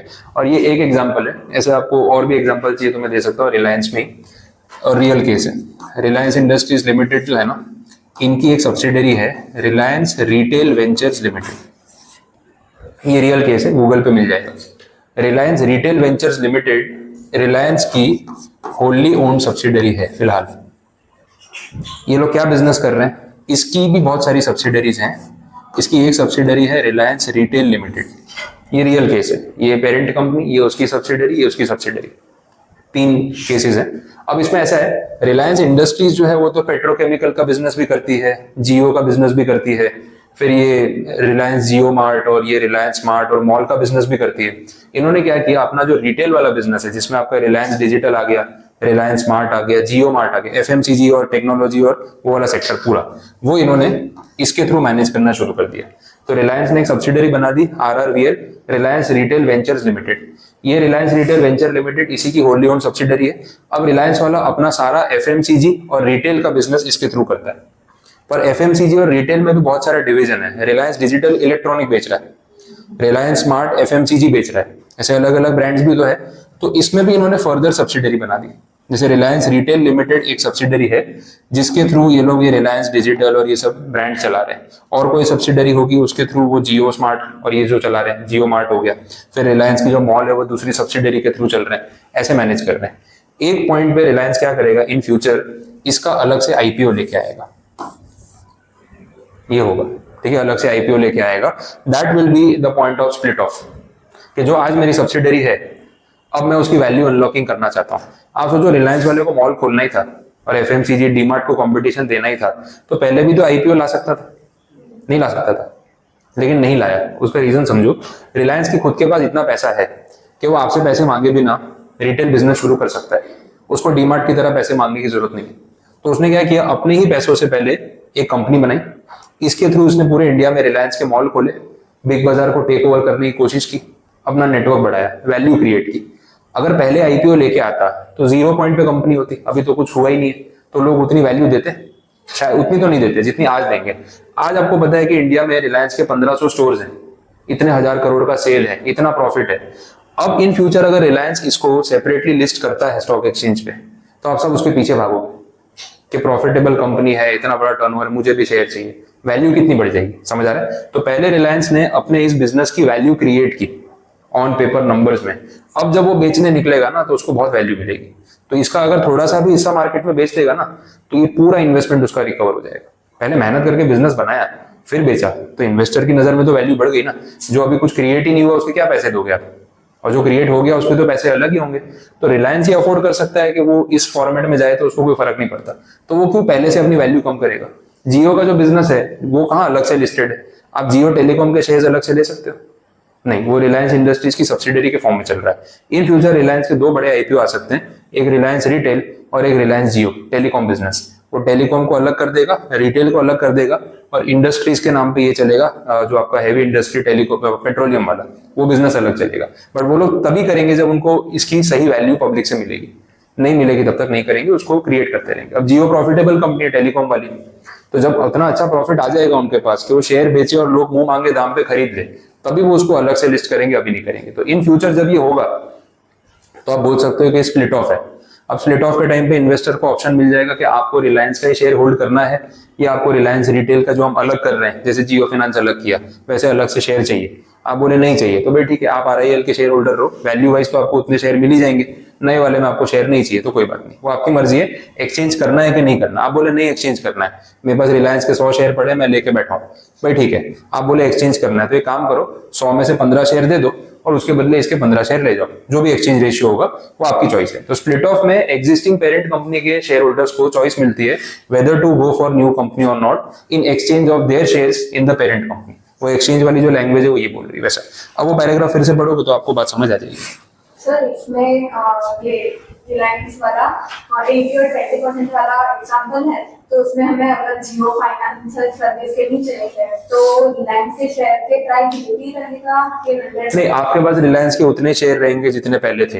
हाँ, शेयर तो उतने रहेंगे, हाँ। पर वो वैल्यू के हिसाब से हो। हाँ, फिर उसमें ऐसा हो जाएगा ना, फिर जियो फाइनेंशियल में आपके बदले इन्वेस्टर रिलायंस होगा। ये वो बात हो गई जो आईटीसी में बताई, स्पिन ऑफ इसमें तो रिलेट कराया। तो उसमें ऐसा होगा, आपके पास रिलायंस के 100 शेयर थे, आपको ऑप्शन दिया था कि 20 शेयर दे दो और उसके बदले जियो फाइनेंस के ले जाओ। आपने बोला मुझे जियो फाइनेंस के नहीं चाहिए, तो आरआईएल ने बोला ठीक है आप अपने शेयर अपने पास रखो, हम जियो फाइनेंस में इन्वेस्ट कर देंगे।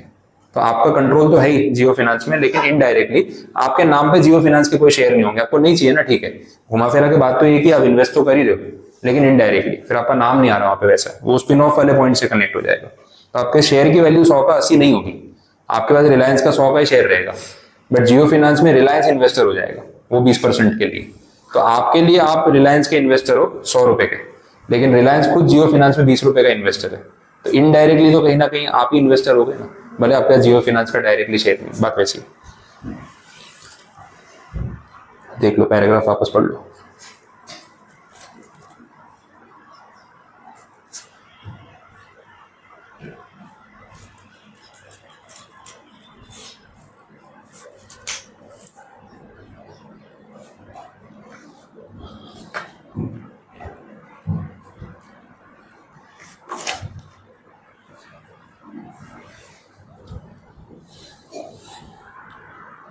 बोलो अब कुछ बात समझ आई? तो ये टेक्निकल पॉइंट्स अपने यहाँ पे इस चैप्टर में जितने भी टेक्निकल वाले खत्म हो गए, जो भारी पॉइंट्स थे अब तो काफी इजी चीजें बची है। पर इस ब्लॉक में जो लास्ट टाइप है डीमर्जर का, उसमें एक है इक्विटी कार्व आउट। ठीक है, अब ये छोटा सा पॉइंट है, इक्विटी कार्व आउट ये कैसा है वो समझते हैं। इंटरेस्टिंग फंड रेजिंग एक्सरसाइज है और कुछ नहीं। देखो, एक पर्टिकुलर होल्डिंग कंपनी जिसकी बहुत सारी सब्सिडरीज भी होंगी, ठीक है, तो अलग अलग सब्सिडरी कंपनीज में इन्वेस्टमेंट होगा। अब सब्सिडरी और होल्डिंग के रिलेशन के लिए इन्वेस्टमेंट कितना चाहिए? मिनिमम 51%, आधे से ज्यादा कंट्रोल होना चाहिए। मेरा किसी सब्सिडरी कंपनी में 65% होल्डिंग है, कहीं 80% होल्डिंग है, कहीं 51% होल्डिंग है, ऐसे अलग अलग चल रहा है। मुझे एज अ पेरेंट कंपनी कुछ फंड्स की रिक्वायरमेंट है, कैश की रिक्वायरमेंट है, लिक्विडिटी चाहिए, तो मैं ऐसा कर सकता हूँ कि इनमें से कुछ स्टेक सेल कर दो थोड़ा सा। अगर इसमें से सेल करूंगा तो सब्सिडरी वाला टैग ही चला जाएगा, कंट्रोल चला जाएगा। लेकिन इनमें से करूँ तो इसमें से 2% शेयर किसी को बेच दिए, बचा कितना? 63। मेरे रिलेशन में कोई फर्क पड़ा होल्डिंग सब्सिडरी के? पर 2% बेच के कुछ पैसा एनकैश करना हो तो कर सकते हैं। That is called equity carve out. मतलब बहुत थोड़ा सा हिस्सा बेच के पैसा निकाल लेना, वो भी सब्सिडरी का हिस्सा बेच के। इनकी लैंग्वेज वैसी है, एक जनरल एग्जांपल है ना, कुछ ऐसा। मतलब मैं बहुत ज्यादा नहीं दे रहा हूँ, कुछ अपने कंट्रोल में से मैं बहुत थोड़ा सा दे रहा हूँ। सपोज ऐसा है कि अपन एक पिज्जा खा रहे हैं, पिज्जा खाने गए थे अपन, कितने मंगवा भी लेते हैं, ठीक है, पिज्जा खा रहे हैं। अब ये पिज्जा मैंने ऑर्डर किया है, तो सीधी बात है मैं जितना शेयर करना चाहूँ उतना ही करूंगा। अब डिपेंड करता है ना, कितनी बार लोग खाना शेयर नहीं करते, बोले अब मेरे को पूरा पिज्जा खाना है, फिर कोई एक टुकड़ा उठा ले गुस्सा चढ़ता है, होता है। अभी आप कुछ खा रहे हो और कोई उसमें से कुछ मांग ले, तो काफी लोगों का देने का मन नहीं करता है कि यार मेरे को नहीं देना है। बट घर में क्या पेरेंट्स ने बचपन से सिखाया शेयरिंग इज केयरिंग, बोले नहीं ऐसा है, गलत बात है, पहले सबको पूछना चाहिए। पूछते पूछते डर ये लगता है कि सबको पूछा और सबने एक एक पीस उठा लिया तो मेरे लिए क्या बचेगा, ठीक है वैसा। बट अब एटिकेट सिखाया तो पहले वो भी फॉलो करना है। तो मैंने सोचा यार अगर मैं कुछ भी नहीं दूंगा तो खराब लगेगा। तो पहले तो ये होता है, इतने बड़े पिज्जा में से मैंने आपको एक स्लाइस ऑफर कर दी, तो ये एक स्लाइस भी काफी बड़ी चीज हो गई मेरे लिए, क्योंकि मैं तो देना ही नहीं चाहता हूँ। बट मैंने वो भी नहीं किया, मैंने पिज्जा में से ना एक स्लाइस निकाली। आपने सोचा चलो एक स्लाइस तो खाने को मिलेगी, फिर उसमें से ना एक ऊपर पनीर का टुकड़ा था, मैंने वो निकाल के दे दिया। आप बोले यार ये भी रख लो, क्या तरीका हुआ, ये तो बेइज्जती कर रहे हो यार, ये क्या एक पनीर का टुकड़ा दे रहे हो, कम से कम स्लाइस तो पूरी दे दो। मैंने स्लाइस नहीं दूंगा, इतना ही मिलेगा, टॉपिंग में से कुछ निकाल के दे दिया। तो समझ आ रहा है? तो ये तो पूरा जो होल्डिंग है पूरा पिज्जा का मेरा ही है, उसमें से वो पीस भी निकाला और पीस में से भी एक टुकड़ा दे दिया आपको। सोचो, तो कुछ गया मेरा, ज्यादा कुछ गया। अब मैं पूरी स्लाइस दे देता मेरे को बुरा लगता यार, एक स्लाइस कम खाने को मिली, ऊपर से एक है टॉपिंग में से एक पनीर का टुकड़ा दे दिया आपको। ओरिजिनल पनीर था, एनालॉग वाला नहीं था। हाँ ठीक है, तो वो दे दिया आपको। अब वो पनीर का टुकड़ा देके मुझे इतना बुरा नहीं लगा, क्योंकि पिज्जा का स्लाइस पूरा मेरा ही है, लेकिन देने के लिए फॉर्मेलिटी कर दी मैंने, पता चला ज्यादा नुकसान नहीं हुआ। ये कुछ वैसे हो गया ना, होल्डिंग कंपनी जो है सब्सिडरी में, उसका इन्वेस्टमेंट भी तो देख लो। किसी कंपनी में इतना 65-80% इन्वेस्टमेंट, थोड़ा सा पैसा चाहिए था, ज्यादा नहीं। 2% शेयर दे दिए, 1% दे दिया, मेरे को जितना कैश चाहिए था उतना मिल गया। लेकिन ऐसा दिल पे नहीं लगा कि मेरा कुछ कंट्रोल चला गया कंपनी से, क्योंकि आज भी 63% में भी मेरा उतना ही स्ट्रॉन्ग होल्ड है कंपनी में जितना 65 में था, ज्यादा फर्क नहीं पड़ा। तो ऐसा नहीं है कि सब्सिडरी कंपनी दे दी, सब्सिडरी कंपनी के होल्डिंग में से भी एक छोटा सा हिस्सा दिया। कार्व आउट करना मतलब थोड़ा सा हिस्सा निकाल के वो छोटा सा हिस्सा अलग करके दे देना, वैसा है। ये पॉइंट है। अब इनकी लैंग्वेज में आपको ये बात रिलेट हो जाएगी। Equity carve outs are referred to a percentage of shares of the subsidiary company being issued to the public. This method leads to a separation of the assets of the parent company and the subsidiary entity. Equity carve-outs result in publicly trading the shares of a subsidiary entity. मेरी subsidiary entity के कुछ shares मैंने public में trade कर दिए, बेच दिए और पैसा एनकैश कर लिया, जिससे मेरे कंट्रोल पे कोई फर्क नहीं पड़ेगा। ठीक है, वैसा एग्जाम्पल में इन्होंने इंडिया बुल्स का एग्जाम्पल लिया हुआ है, वो आप पढ़ सकते हो। अपने को डेटा लर्न तो करना नहीं, सिर्फ नॉलेज के लिए है, मैंने आपको बता ही दिया। हो सकता है बड़ी बड़ी कंपनीज कभी भी पैसा रेज करना है तो कर सकती है, इतने में उनको कोई फर्क नहीं पड़ता।